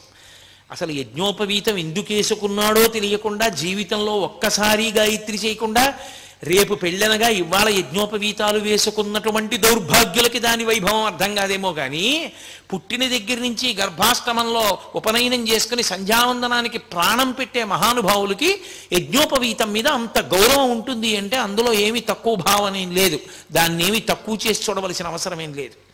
ఈయనకి ఒంటి మీద యజ్ఞోపవీతం లేదు, కాషాయం కట్టుకోలేదు, తెల్లటి గోచీ కట్టుకున్నారు. అసలు ఈయన సంప్రదాయజ్ఞుడేనా, ఈయనకి సరిగ్గా ఏమైనా మనం ఆయనతో మాట్లాడతగిన వ్యక్తేనా అన్న అనుమానం వచ్చింది ఎందుకు అకస్మాత్తుగా. వచ్చి ఆయన తేజస్సు చూశారు, నమస్కారం చేశారు, దిగి వెళ్ళిపోయారు విశ్వనాథ అయ్యర్తో. ఆ తర్వాత ఇంకెప్పుడు పైకి రాలేదు, ఇక కొండ మీదకి రాలేదు, ఆ క్రిందనే ఉండిపోయారు. ఉండిపోయి మళ్ళీ అక్కడి నుంచి మళ్ళీ ఆ సంస్కృత పాఠశాలలో ఉద్యోగం కూడా వదిలిపెట్టేశారు. వదిలిపెట్టి మళ్ళీ తీర్థయాత్రకి వెళ్ళారు, చాలా చోట్ల తపస్సు చేశారు. అని ఆయన విచిత్రం ఏమిటంటే ఆయనకి అంత పట్టుదల. ఒకసారి తారామంత్రం తెలియని వాడివి నువ్వు విద్వాంసుడివా అన్నాడు ఒక ఆయన. అంతే, ఆయన తారామంత్రోపాసన పొంది సిద్ధి పొందారు, రేణుకాదేవి దర్శనం పొందారు, పరశురామానుగ్రహం పొందారు. అందుకే ఆయన వాక్కుతో అగ్ని కురిపించేవారు. ఆయన నోటితో అన్నారంటే అగ్నిహోత్రం పడవలసిందే, అంతటి మంత్రసిద్ధులు పొందారు ఆయన. మళ్ళీ ఇంత తపస్సు చేసి మళ్ళీ అరుణాచల క్షేత్రానికే వచ్చారు. వచ్చి ఆయనకి తపస్సు మీద ఉన్న ప్రీతి అటువంటిది. నైరుతి లింగం, ఆయన ముందు దుర్గమ్మ తల్లి కోవెల దగ్గర కూర్చుని తపస్సు చేశారు. అక్కడ మేకలు కాసుకునే వాళ్ళు అరుస్తూ ఉండేవారు. ధ్యానభంగం అవుతోందని అమ్మవారి దగ్గర అనుమతి అడిగి ఆవిడ్ని శ్యామలాదేవి అంటుండారు, పచ్చయ్యమ్మన్ కోవెల్ అంటుంటారు అక్కడ. ఆయన మళ్ళీ అక్కడి నుంచి నైరుతి లింగం దగ్గరికి వెళ్ళిపోయారు. నైరుతి లింగం ప్రదక్షిణ మార్గంలో కొంచెం లోపలికి వెడితే కనపడుతుంది. దానికి ఒక పక్కన నైరుతిలో పక్కకి ఓ చిన్న గుడిసె లాంటిది వేసుకుని దానికి ఒక చెక్క తలుపు లాంటిది ఒకటి పెట్టుకుని రాత్రింబవళ్ళు అందులో కూర్చుని తపస్సు చేస్తుండేవారు. అలా తపస్సు చేస్తున్న రోజుల్లో ఒక ఆశ్చర్యకరమైనటువంటి సంఘటన జరిగింది. ఆయన ఒకసారి అరుణాచలేశ్వరుని యొక్క రథాన్ని చూశారు. అరుణాచలేశ్వరుడికి ఉన్న రథం అంత రథం ఇక ఏ ఈశ్వర స్వరూపానికి ఉండదు అంటారు. 14 భువనములు ఎలా ఉంటాయో అలా 14 అంతస్తుల కొయ్యతేరు అరుణాచలేశ్వరుడు. అది ప్రత్యేకించి కృత్తికా ఉత్సవానికి 8వ రోజున ఆయన నందివాహనారూఢుడై ఆ మరునాడు కొయ్యతేరు మీద వెడుతున్నప్పుడు ఆ విలాసం ఆ వైభవం చూసి తీరాలంటారు. అంత పెద్ద రథం, ఆ రథం వంక చూశారు. చూసి ఆయన అనుకున్నారు 14 భువనములను ఏకకాలమునందు చూడలేరు, కానీ ఈ రథాన్ని ఇందుకే ఇలా నిర్మాణం చేశారు. 14 భువనములను నడిపించగలిగినటువంటి పరమేశ్వరుడే 14 భువనముల యొక్క రూపంగా ఉన్నటువంటి ఈ రథస్థితుడై ఈ లోకాన్ని నడుపుతున్నటువంటి వాడిగా రథంలో నడుస్తూ కనపడతాడు. అందుకే అరుణాచలంలో రథోత్సవం జరిగిన నాడు దర్శనం చేయడం అంత గొప్పదైంది అని భావన చేశారు. వెళ్ళి మళ్ళీ తపస్సు చేసుకుంటున్నారు. తపస్సు చేసుకుంటుండగా ఆయనకి చీకటి పడిపోయిన తర్వాత బయటికి వచ్చారు. బయటికి వస్తే కొంతమంది మాటలు వినపడుతున్నాయి. అరుణాచలంలో ఇవాల్టి రోజు ఉదయం రథోత్సవం కోసం కొయ్యతేరులో స్వామివారిని పట్టుకుని బయలుదేరారు. ఖచ్చితంగా ఈయన పనిచేసిన సంస్కృత పాఠశాలకి ఈయన అరుణాచలం రాగానే అన్నం తినడానికి అడిగినటువంటి ఆ అన్నదాన సత్రంకి మధ్యలో రథం ఆగిపోయింది. ఎంతమంది దాన్ని మరమ్మత్తు చేసేవాళ్ళు వచ్చారో, ఎన్ని వేల మంది వచ్చారో, ఇంతమంది మోకులేశారు, లాగారు, తోశారు, ఏం చేసినా అంగుళం కూడా రథం కదలలేదు. పరమేశ్వరుడికి ఏదో ఆగ్రహం వచ్చింది, రథం ఆగిపోయింది కదలడం, ఏమీ తేడాయా కనపట్టలేదు. మరునాడు మధ్యాహ్నం 12 అయ్యేటప్పటికి రథం కానీ వెళ్ళి మరొక వాహనం మీదకి మారకపోతే స్వామి దేవాలయం అంతా ప్రాయశ్చిత్తం చేయవలసి ఉంటుంది. అందరూ హడిలిపోయారు. ప్రధాన అర్చకుడు కూడా బాధపడుతూ ఇంటికి వెళ్ళిపోయాడు, ఆలయ అధికారులు వెళ్ళిపోయారు, ఎవరో కొద్ది మంది ఉన్నారు. ఆయనకి అకస్మాత్తుగా ఒక మాట వినపడింది, అరుణాచలేశ్వరుడు నీకోసమే ఆగిపోయాడు, నువ్వు వెళ్ళు, రథం కదులుతుందని. ఇది నిజమా? నాకు ఈ మాట వినపడిందా అని ఆయన ఆశ్చర్యపోతున్నారు. మళ్ళీ వినపడింది, చెవులో ఎవరో చెప్పినట్టు. సరేనని బయలుదేరి రథం దగ్గరికి వెళ్ళారు. అప్పటికే బాగా చీకటి పడిపోయింది, రాత్రి చాలా ఆలస్యం అయిపోయింది. ఆయన వెళ్ళి చూసేసరికి 10 మంది రథం చుట్టూ కాపలా ఉన్నారు. ఇప్పుడు రథం కదలడానికి నేను చెయ్యేస్తే కదులుతుందని చెప్తే డాంబికంగా ఉంటుంది. ఈశ్వర రేపు ఉదయం వస్తాను, నన్ను మన్నించండి అని వెళ్ళిపోయారు. వెళ్ళిపోయి మళ్ళీ ధ్యానానికి కూర్చున్నారు. అంతసేపు బడలిపోయి పడుకున్నారు, నిద్రపోయారు. ఈశ్వరుని యొక్క శాసనం, అంత బ్రహ్మముహూర్తంలో లేచేటటువంటి వ్యక్తి ఆ రోజు బాగా తెల్లవారిపోతే కానీ నిద్ర లేవాల. అంత మెల్లగా లేచి తను ఆ రోజు చెయ్యవలసినటువంటి అనుష్ఠానం చేస్తే తప్ప బయటికి వెళ్ళరు. స్నానం చేసి అనుష్ఠానం అంతా చేసుకునేటప్పటికి 10 అయిపోయింది. మళ్ళీ పరిగెత్తుకుంటూ రథం దగ్గరికి వచ్చారు. వచ్చేటప్పటికి ఇంకా నిపుణుల్ని తీసుకొచ్చారు, ఇంకా జనం వచ్చారు, మోకులేస్తున్నారు, లాగుతున్నారు, తోస్తున్నారు, అంగుళం కదలటం లేదు.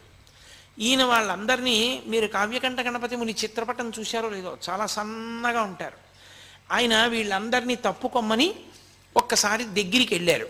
వెళ్ళి అరుణాచలేశ్వరుడు ఎదురుగుండా నిలబడి రథంలో, అప్పా మీరు పిలిచారు, వచ్చాను, కాబట్టి ఇప్పుడు మీరు సంతోషంగా బయలుదేరండి, రథం కదలాలి స్వామి అని పక్కకి వెళ్ళారు. అంతే, రథం కదిలింది. కదిలి రథం 12 గంటల లోపల దేవాలయానికి వెళ్ళిపోయింది. ఎవరో కావ్యకంఠ గణపతి మునిట ఇక్కడే సంస్కృత పాఠాలు చెప్పేవారట, ఆయన నైరుతిలింగం దగ్గర తపస్సు చేస్తున్నారట. ఆయన వస్తే రథం కదిలింది. ఏమిటి విచిత్రం అని ఆయన వెంటబడ్డారు జనం. ఆయన ఎవ్వరికీ కనపడకుండా బ్రాహ్మణ వీధిలోకి వెళ్ళిపోయారు. వెళ్ళిపోయి అక్కడ భోజనం చేశారు. విశ్వనాథ అయ్యర్ గారితో కలిసి భోజనం చేశారు. భోజనం చేసి వెంటనే ధ్యానంలోకి వెళ్ళిపోయారు. ఆ ధ్యానంలో ఆయనకు ఒక విషయం కనపడింది. నువ్వు వస్తే తప్ప రథం కదలలేదు అంటే నువ్వు గొప్పవాడివని ప్రకటించడానికి రథం కదలలేదా? నువ్వు పరమభక్తుడివని లోకానికి తిరిగి చెప్పడం ప్రధానమా? లేకపోతే నిన్ను చూడాలని అరుణాచలేశ్వరుడు కదలలేదా? ఎందుకు కదలలేదు రథం? ఎందుకు ఆగిపోయింది? నువ్వు వెళ్ళాక ఎందుకు కదిలింది అని ఆయన. ఆ వాగ్రథం కదలాలంటే నువ్వు ఆయన దగ్గరికి వెళ్ళాలి. ఇతపూర్వం నువ్వు పొరపాటు పడ్డావు ఆయన గురించి. ఇప్పుడు నువ్వు ఆయన దగ్గరికి వెళ్ళు, ఆయన దర్శనం చేసి ఆయనకి నమస్కరించు, ఆయన మాట్లాడతారు.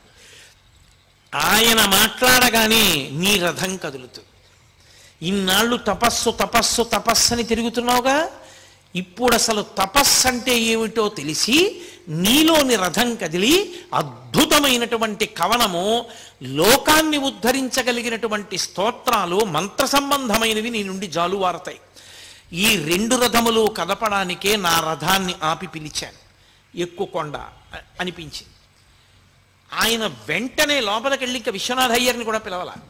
మంచి ఎండాకాలం, గబగబ ఉత్తరీయం తీసి భుజం మీద వేసుకుని అరుణాచలం కొండెక్కడం మొదలుపెట్టారు. విరూపాక్ష గుహలో ఉంటారు స్వామి. విరూపాక్ష గుహలోకి వెళ్ళడం అంత తేలిక కాదు. ఆ రోజుల్లో జనం విపరీతంగా వెడుతుండేవారు. అందులో కృత్తికా దీపోత్సవంలో స్వామివారి ఊరిరిగింపు వాహనాల మీద జరుగుతున్నంతసేపు స్వామి దగ్గర ఉంటారు, అయిపోగానే రమణుల దగ్గర వెళ్ళిపోతారు అందరూ. ఆ విరూపాక్ష గుహ చుట్టూ ఓ తడిక కట్టి తలుపులు పెట్టి తాళం వేసేవాడు పళనిస్వామి. ఆయన ఎందుకో ఆ రోజున తాళం వేయడం మానేసి తలుపులు తెరిచి ఏదో శారీరక అవసరం తీర్చుకోవడానికి వెళ్ళాడు. అసలు ఆయన చుట్టూ చాలామంది జనం ఉంటారు దర్శనానికి వచ్చి. రమణుల దర్శనం అంత తేలిగ్గా అవదు. కాబట్టి ఎలా అవుతుంది? నాకు ఇలా మాట వినపడింది, మరి నేను వెడుతున్నానే ఆయన దర్శనానికి అనుకుని, సరే నాకు ఏ ఈశ్వరుడు ఇది తోపించాడో ఆయనే నిర్ణయిస్తాడని గబగబ గబగబ పైకెక్కారు. ఏ సంఘటన రమణ మహర్షికి జరిగిందో అదే సంఘటన గణపతి మునికి జరిగింది. రమణ మహర్షి అరుణాచలానికి వచ్చినప్పుడు దేవాలయం తలుపులు తెరిచి ఎవ్వరూ లేకుండా ఎలా ఉందో అలా విరూపాక్ష గుహలో కూర్చోకుండా విరూపాక్ష గుహ నుంచి బయటికి వచ్చి ఒక బండ మీద కూర్చుని ఉన్నారు రమణ మహర్షి. చక్కగా కళ్ళు తెరుచుకొని చూస్తున్నారు. పక్కన ఎప్పుడూ నీడలా ఉండే పళనిస్వామి కూడా లేడు. ఒక్క భక్తుడంటే ఒక్క భక్తుడు కూడా లేడు. తడిక తీసేసి తలుపులు తీసేసి ఉన్నాయి. ఏమి ఆశ్చర్యం! గుహలో ఉంటే అంతర్ముఖులై ఉంటారు, పలకరు, మాట్లాడకూడదు. బయటకు వచ్చి బండ మీద కూర్చుని కళ్ళు తెరుచుకుని ఉన్నారే అని గబగబ గబగబా పరిగెత్తారు. పరిగెత్తి ఆయన ముందు పడిపోయి తన కుడి చెయ్యి తీసి ఆయన కుడి పాదం మీద, ఎడం చెయ్యి తీసి ఎడం పాదం మీద వేసి గట్టిగా పట్టుకున్నారు. రెండు పాదాలు పట్టుకుని, అయ్యా తపస్సు అన్న మాటకి అర్థం తెలియకుండా తిరుగుతున్నాను, మీరు దయచేసి దీనుణ్ణి అనుగ్రహించి తపస్సు అంటే ఏమిటో తెలియచేయవలసింది అన్నారు.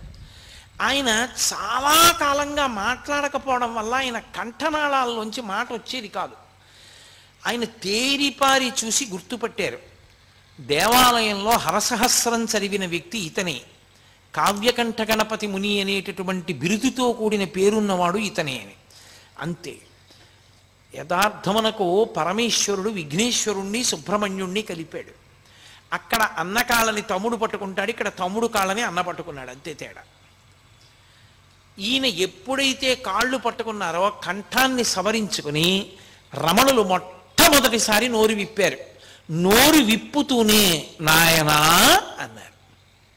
అందుకని కావ్యకంఠ గణపతి ముని పేరు నాయనా అని మారిపోయిన తర్వాత ఎప్పుడు ఎవరిని ఏమీ మాట్లాడడం కానీ పిలవడం చెయ్యడం లేనటువంటి స్వామి అకస్మాత్తుగా నాయనా అన్నారు. నాయనా అని ఎవరిని పిలుస్తారంటే బాగా లోపలికి దక్షిణ దేశంలో విఘ్నేశ్వరుణ్ణి పిలుస్తారు, నాయనా అంటారు. అది విఘ్నేశ్వరుడి పేరు పెట్టుకున్న మనుష్యుల్ని నాయన అని పిలవరు. ఎవరైనా ఒకవేళ ఏ వినాయక శాస్త్రనో పేరు పెట్టుకున్నారనుకోండి, ఆయన్ని నాయన అని పిలవరు. ఒక్క ఈశ్వరుణ్ణి, దేవాలయంలో ఉన్న స్వామినే నాయన అని పిలుస్తారు. నాయన అని గణపతి మునిని పిలిచారు. అంటే ఆయనకి ఏమి కనపడిందో మరి గణపతి మునిలో. నాయన అని పిలిచి, నువ్వు అడిగిన దానికి జవాబు చెప్తాను చూడు. మనకి నేను నేను అని ఒక భావన పుడుతూ ఉంటుంది లోపల నుంచి. అది ఎప్పుడూ లోపల నుంచి వస్తుంటుంది. అహం స్ఫురణ అనేవారు మహర్షి దాన్ని. నేను నేను నేను అన్న భావన వస్తూ ఉంటుంది. నేను ఉపన్యాసానికి వెళ్ళాలి, నేను పడుకోవాలి, నేను అలిసిపోయాను, నేను ఇవాళ పలహారం తక్కువ చేశాను, నేను అన్నం తిన్నాను, అలా నేను నేనంటుంటుంది. ఈ నేను నేనన్న భావన ఎక్కడి నుంచి పుడుతోందో ఆ మూలములలోకి వెళ్ళు, మనసుని ఆధారం చేసుకుని వెళ్ళు. ఏ మూలం దగ్గరికి వెడతావో మూలం దగ్గరికి వెళ్ళినప్పుడు మనసు అందులో లయమైపోతుంది. ఆ లయమైపోయినటువంటి చోటే తపస్సు యొక్క సిద్ధి పొందేటటువంటి చోటు. నువ్వు మంత్రజపం చేస్తున్నావు, మంత్రజపం చేసేటప్పుడు మంత్రము యొక్క నాదము ఎక్కడ మొదలవుతోందో, ఆ నాదం ప్రారంభ స్థానం ఎక్కడుందో అక్కడికి వెళ్ళు. వెనక్కి వెడితే ఆ స్థానమునందు ఆ మనసు లయమైపోతుంది. అదే తపస్సు అని 2 వాక్యాలు చెప్పారు. చెప్పగానే ఆయన ఆశ్చర్యపోయి, ఇన్ని గ్రంథాలు చదివాను, ఇంతమంది మహాత్ముల్ని కలిశాను, కానీ తపస్సన్న మాటని ఇంత అద్భుతంగా నిర్వచనం చేసినటువంటి వారు నాకు ఇప్పటి వరకు కనపడలేదు. నా అదృష్ట విశేషం మహానుభావ, మీ దర్శనమైంది. తపస్సు అన్న మాటకి నాకు ఇవాళ యథార్థమైనటువంటి అర్థము గోచరించింది, తప్పకుండా అలా చేస్తానన్నారు. అనగానే భగవాన్ అన్నారు, గుహలో కూర్చో, వెళ్ళి గుహలో కూర్చుని ధ్యానం చెయ్యి, తపస్సు చెయ్యి అన్నారు. అనగానే ఏమదృష్టం! రమణ మహర్షి బయట కూర్చుని తాను విరూపాక్ష గుహలో కూర్చోడం. వెంటనే గణపతి ముని ఆ విరూపాక్ష గుహలోకి వెళ్ళి గుహలో కూర్చున్నారు. 1 గంట సేపు ధ్యానం చేశారు. రమణులు చెప్పినదేదో దాన్ని పూర్తిగా అనుభవించిన స్థాయి లేదు, కానీ మార్గం దొరికింది. సంతోషంతో మళ్ళీ బయటికి వచ్చారు. బయటికి వచ్చి ఆయనకి నమస్కరించే లోపల ఊరు వాడ ఈ వార్త తెలిసిపోయింది. కొండ మీద కూర్చున్నటువంటి మౌనస్వామి నోరు విప్పారట. ఎవరినో నాయనా అని పిలిచారట. ఎవరో ప్రశ్న అడిగితే 2 మార్గాలు చెప్పారట. తిరువన్నామలై అంతా కొండెక్కేసి. కొండెక్కేయగానే ఎవరైనా ఎవరితో మాట్లాడారు. పొద్దున్నంతా తిరువన్నామలలో ప్రశ్న, ఏ మహానుభావుడు వచ్చి నిలబడితే రథం కదిలింది. ఇప్పుడు ఏ మహానుభావుడితో రమణ మహర్షి మాట్లాడారు, వెంకటరామన్ మాట్లాడారు.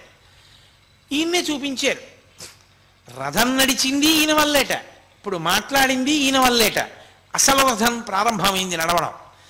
వెంటనే రమణ మహర్షి చెప్పిన దానికి శ్లోక రూపం ఇచ్చి రమణ పంచకము అని రమణుల యొక్క తత్వం మీద 5 శ్లోకాలు చెప్తూ ఆయన అన్నారు, ఈయనకి వెంకటరామన్ కాదు, ఇక నుంచి భక్తులు ఆయన నామాన్ని జపం చేసుకోవడానికి వీలుగా ఆయన నామజపం చెయ్యడం చేత ఆయన అనుగ్రహంతో ప్రతిబంధకాల్ని పోగొట్టుకుని తత్వ విచారణ చెయ్యడానికి కావలసినటువంటి యోగ్యతని పొందడానికి అనువైన స్థితిని కలగడం కోసం ఈయనకి నేను రమణ అని పేరుంచుతున్నాను. ఆయన ఈయనకి నాయన అని పేరుంచారు, ఈయన ఆయనకి రమణ అని పేరుంచారు.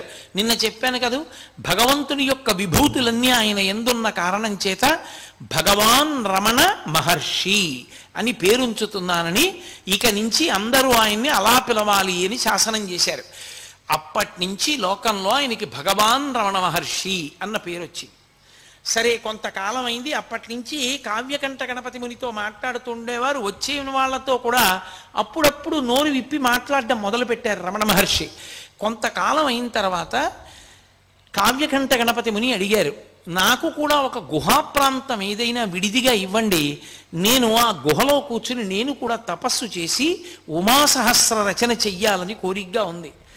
పరదేవతానామములను 1000 నామములను నేను ఉమాసహస్రం అన్న పేరుతో రచన చెయ్యాలి.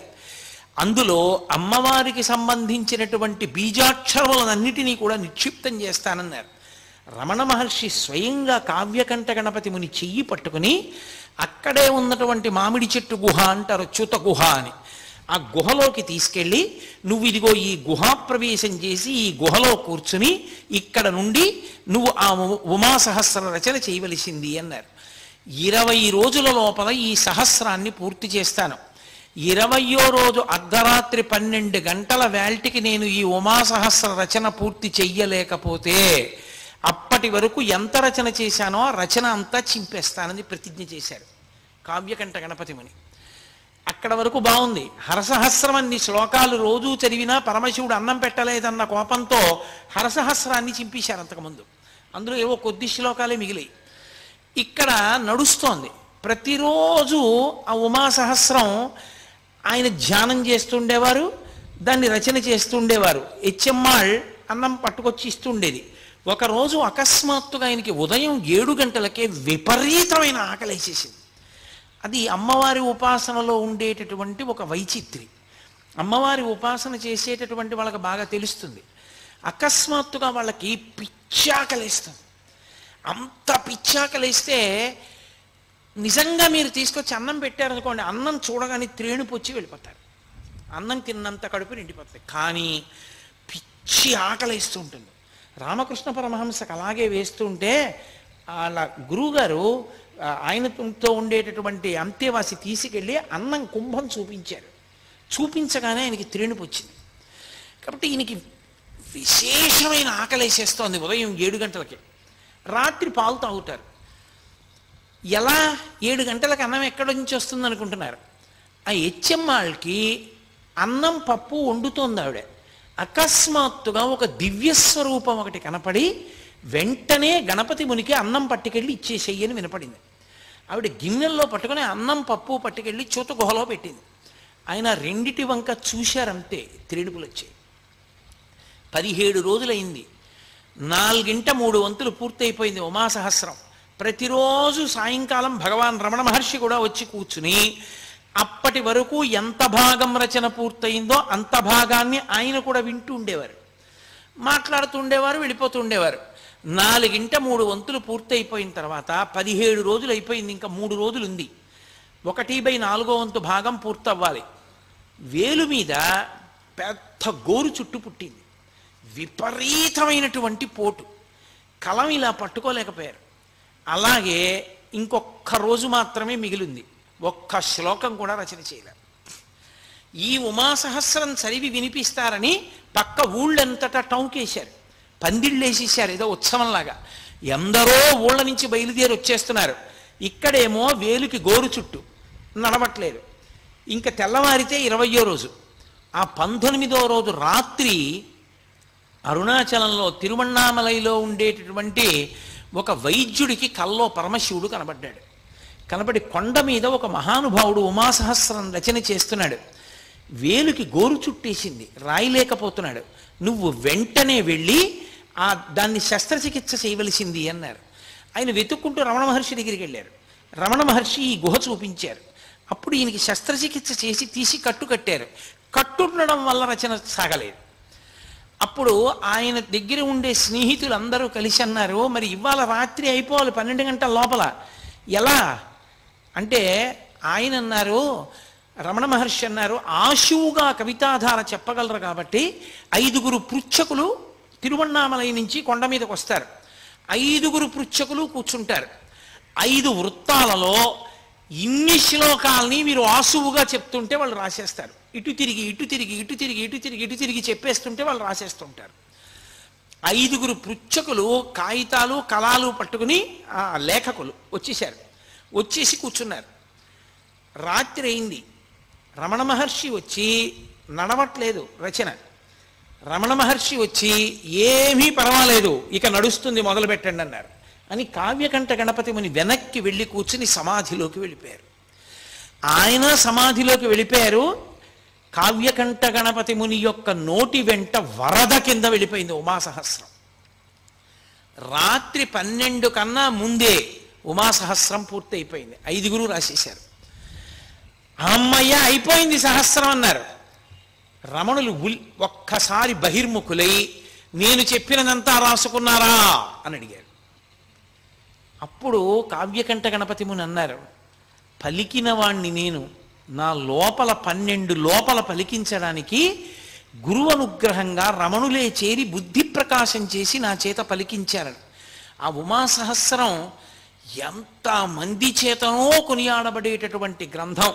అమ్మవారి బీజాక్షరముల యొక్క సంపుటీకరణంతో అమ్మవారి వైభవాన్ని అంత గొప్పగా కీర్తించేటటువంటిది.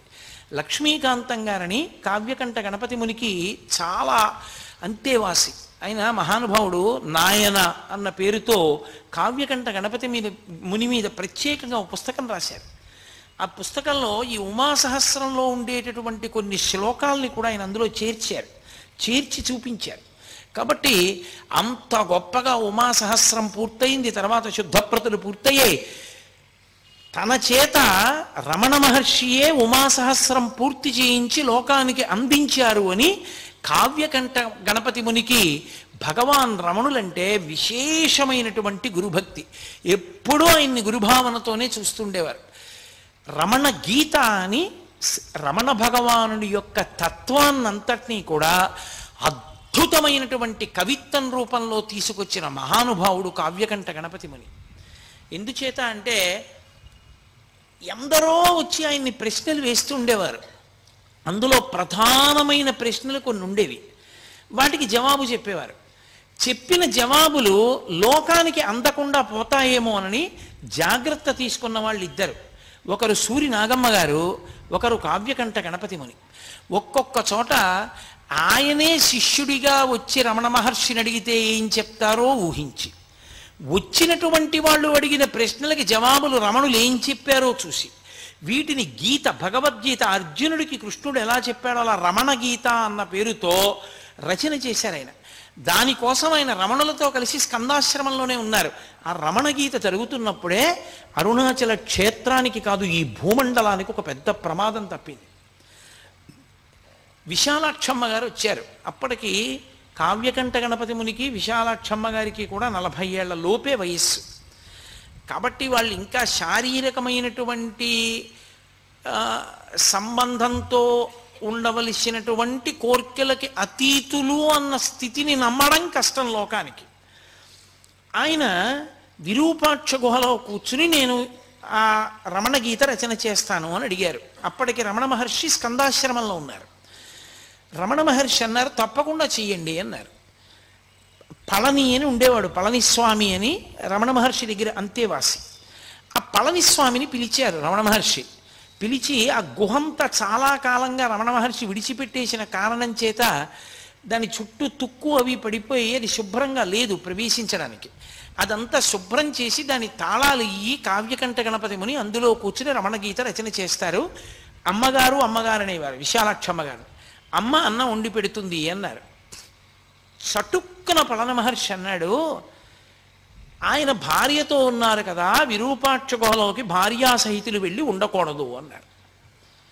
అంటే వెంటనే కావ్యకంఠ గణపతి ముని అన్నారు, నేను భార్యతో కలిసి ఉన్న వానప్రస్థుని, నేను అక్కడ సంసారం చేసేవాణ్ణి కాదు. నేను ఎటువంటి వాణ్ణో రమణులకు తెలుసు. రమణులు నాకు తాళం ఇస్తే రమణులు నన్ను వెళ్ళమంటే లోకం నమ్ముతుందన్నారు. వెంటనే రమణ మహర్షి భృకుటి చిట్లించి పళనిస్వామి వంక తిరిగి, నువ్వు ఆ గుహంతా శుభ్రం చేసి ఆయనకి తాళం ఇయ్యి లోపలికి ఎడతారు అన్నారు. సాయంకాలం అయిపోయింది. ఆయన విశాలాక్షమ్మ గారితో కలిసి విరూపాక్ష గుహకి వెళ్ళారు. లోపలికి వెడదామని కాస్త పెరుగన్నం పట్టుకుని వెళ్ళారు. రాత్రి తినడానికి రేపటి నుంచి వంట మొదలు పెడదామని వెడితే దానికి పెద్ద తాళం కప్ప వేసేసి ఉంది. ఆయన మళ్ళీ స్కందాశ్రమానికి వెళ్ళారు. భార్యని హెచ్చమ్మాళ్ళని అక్కడ ఉంచి పైకి వెళ్ళారు. అయ్యా, ఆ పళనిస్వామి ఆ గదిని ఆ విరూపాక్ష గుహ దగ్గర శుభ్రం చేయలేదు, తాళం వేసేసి ఉంది, తాళం కూడా నాకు ఇవ్వలేదు అన్నారు. అంటే రమణ మహర్షి ఆయన వంక తిరిగి పళనిస్వామి వంక తిరిగి, ఏమయ్యా నేను తాళంచి విమ్మన్నాను కదా, ఇవ్వలేదా, కావ్యకంఠులకు ఇచ్చేసేయి అన్నారు. ఆయన అన్నాడు లేచి నిలబడి, ఏమి అందులో సంసారం చేద్దామనే, నీకెందుకు విరూపాక్ష గుహ, ఎక్కడ కూర్చుని రాయకూడదు అన్నాడు. విపరీతమైన ఆగ్రహం వచ్చేసింది కావ్యకంఠ గణపతి మునికి.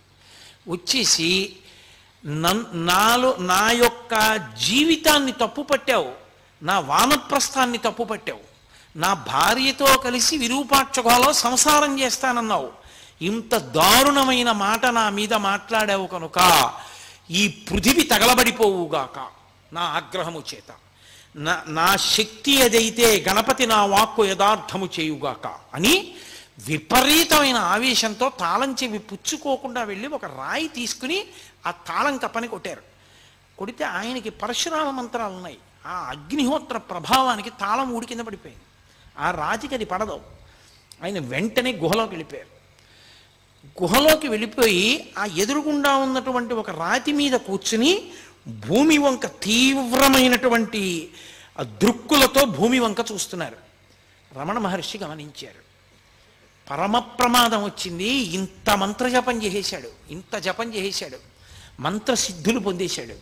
పొంది కోపానికి వశుడైపోయాడు. వశుడైపోయి ఇప్పుడు తనకున్నటువంటి శక్తినంతటినీ భూతలం మీద పెట్టాడు. ఈ భూమిని పాడు చెయ్యాలనుకుంటున్నాడని ఆయన బయటికి వచ్చి నిలబడి స్కందాశ్రమంలో ఒక్కసారి ఆకాశం వంక చూశారు.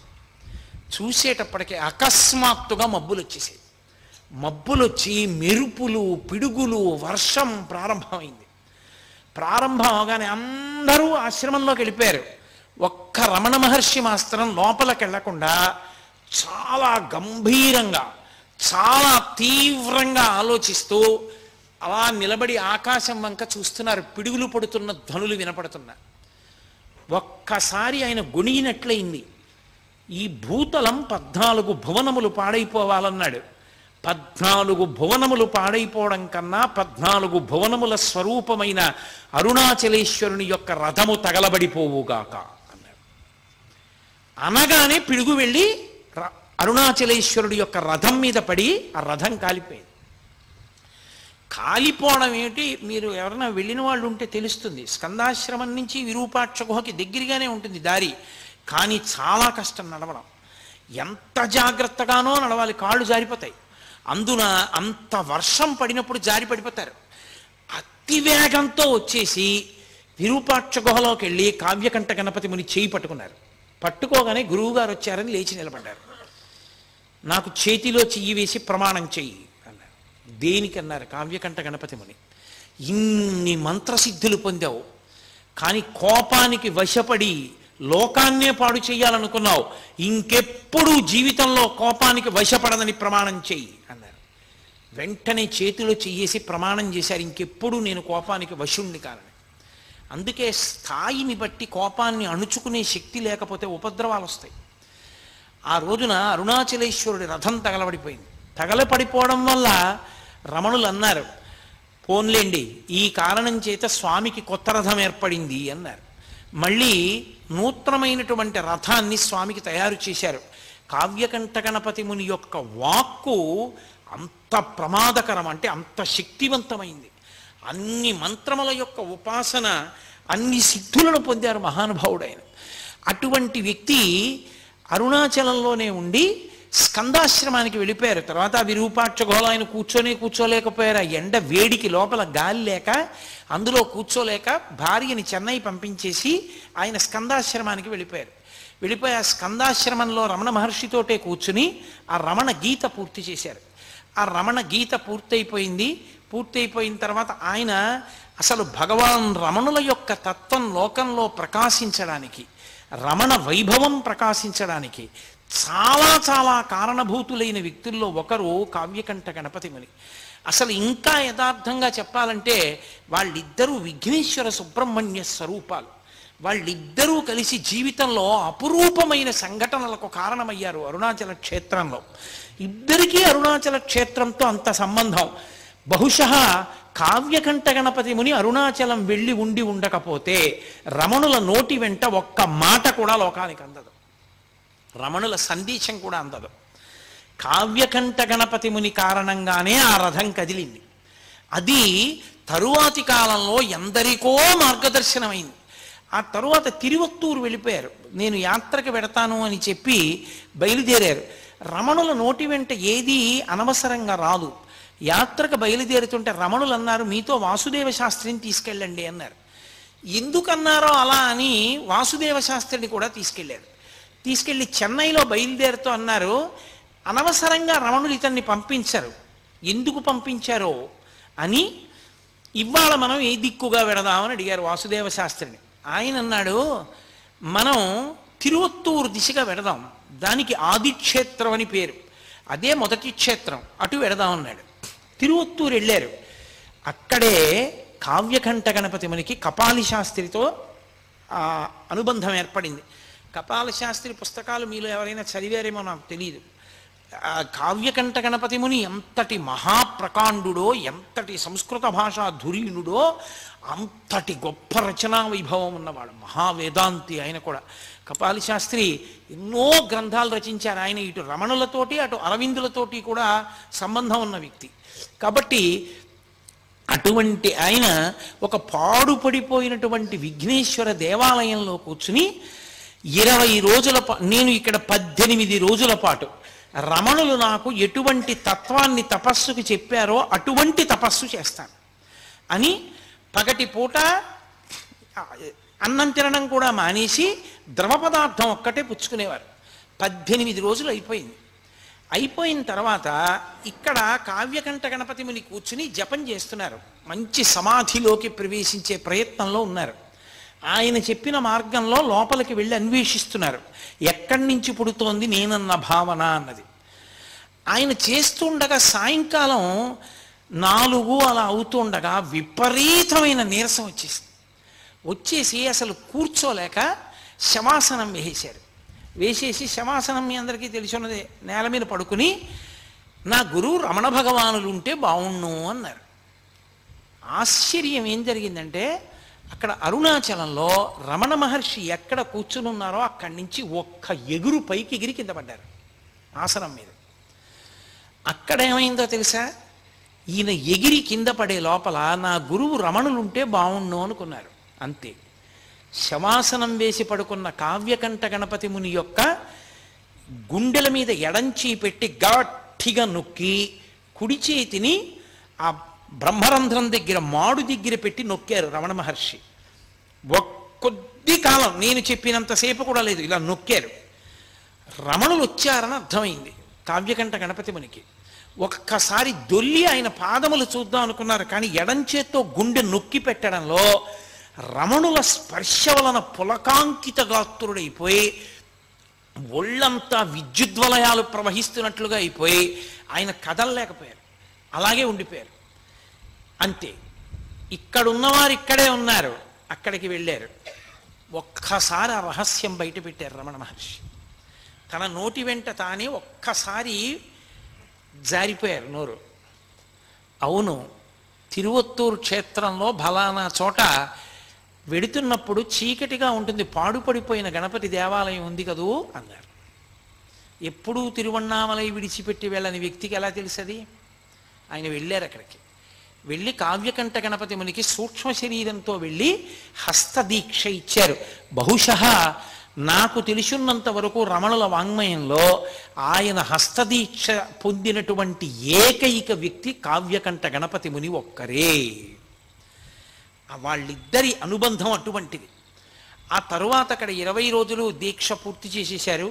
పూర్తి చేసి చాలా ప్రదేశాలు తిరిగారు, వచ్చారు. ఆ మహాతల్లి కావ్యకంఠ గణపతి ముని యొక్క భార్య గారు విశేషంగా మంత్రజపం చేసేవారు. ఆవిడ కూడా మంత్రజపం చేసే వాళ్ళకి ఎప్పుడైనా దృష్టి మరలిపోతుంది అనుకోండి, వాళ్ళు ఏం చేస్తారంటే కాస్త విభూతి తీసి నోట్లో వేసుకుంటూ ఉంటారు. ఆవిడికి తరచుగా విభూతి తీసుకోవడం అలవాటు.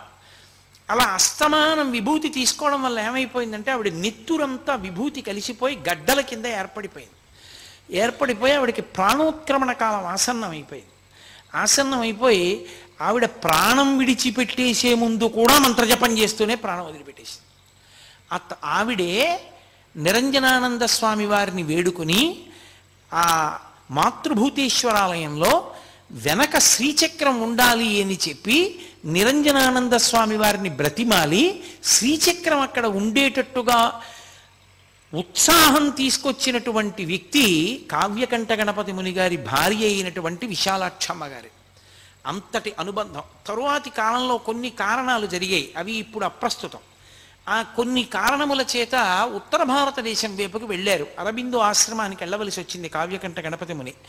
ఆశ్రమానికి వెళ్ళి అక్కడి నుంచి మళ్ళీ కలువరాయి వెళ్ళి ఆశ్రమ నిర్మాణం చేసుకుని అక్కడి నుంచి బయలుదేరి ఆయన జీవితంలో చేసినటువంటి కించిత్ తొందరపాటు అనావలసి ఉంటుందేమో మహాత్ముల విషయంలో, అలా ఎంచి చూడడం మంచిది కాదేమో, వాళ్ళ జీవితానికి వాళ్ళే తీర్పు చెప్పుకోవాలనుకుంటారేమో.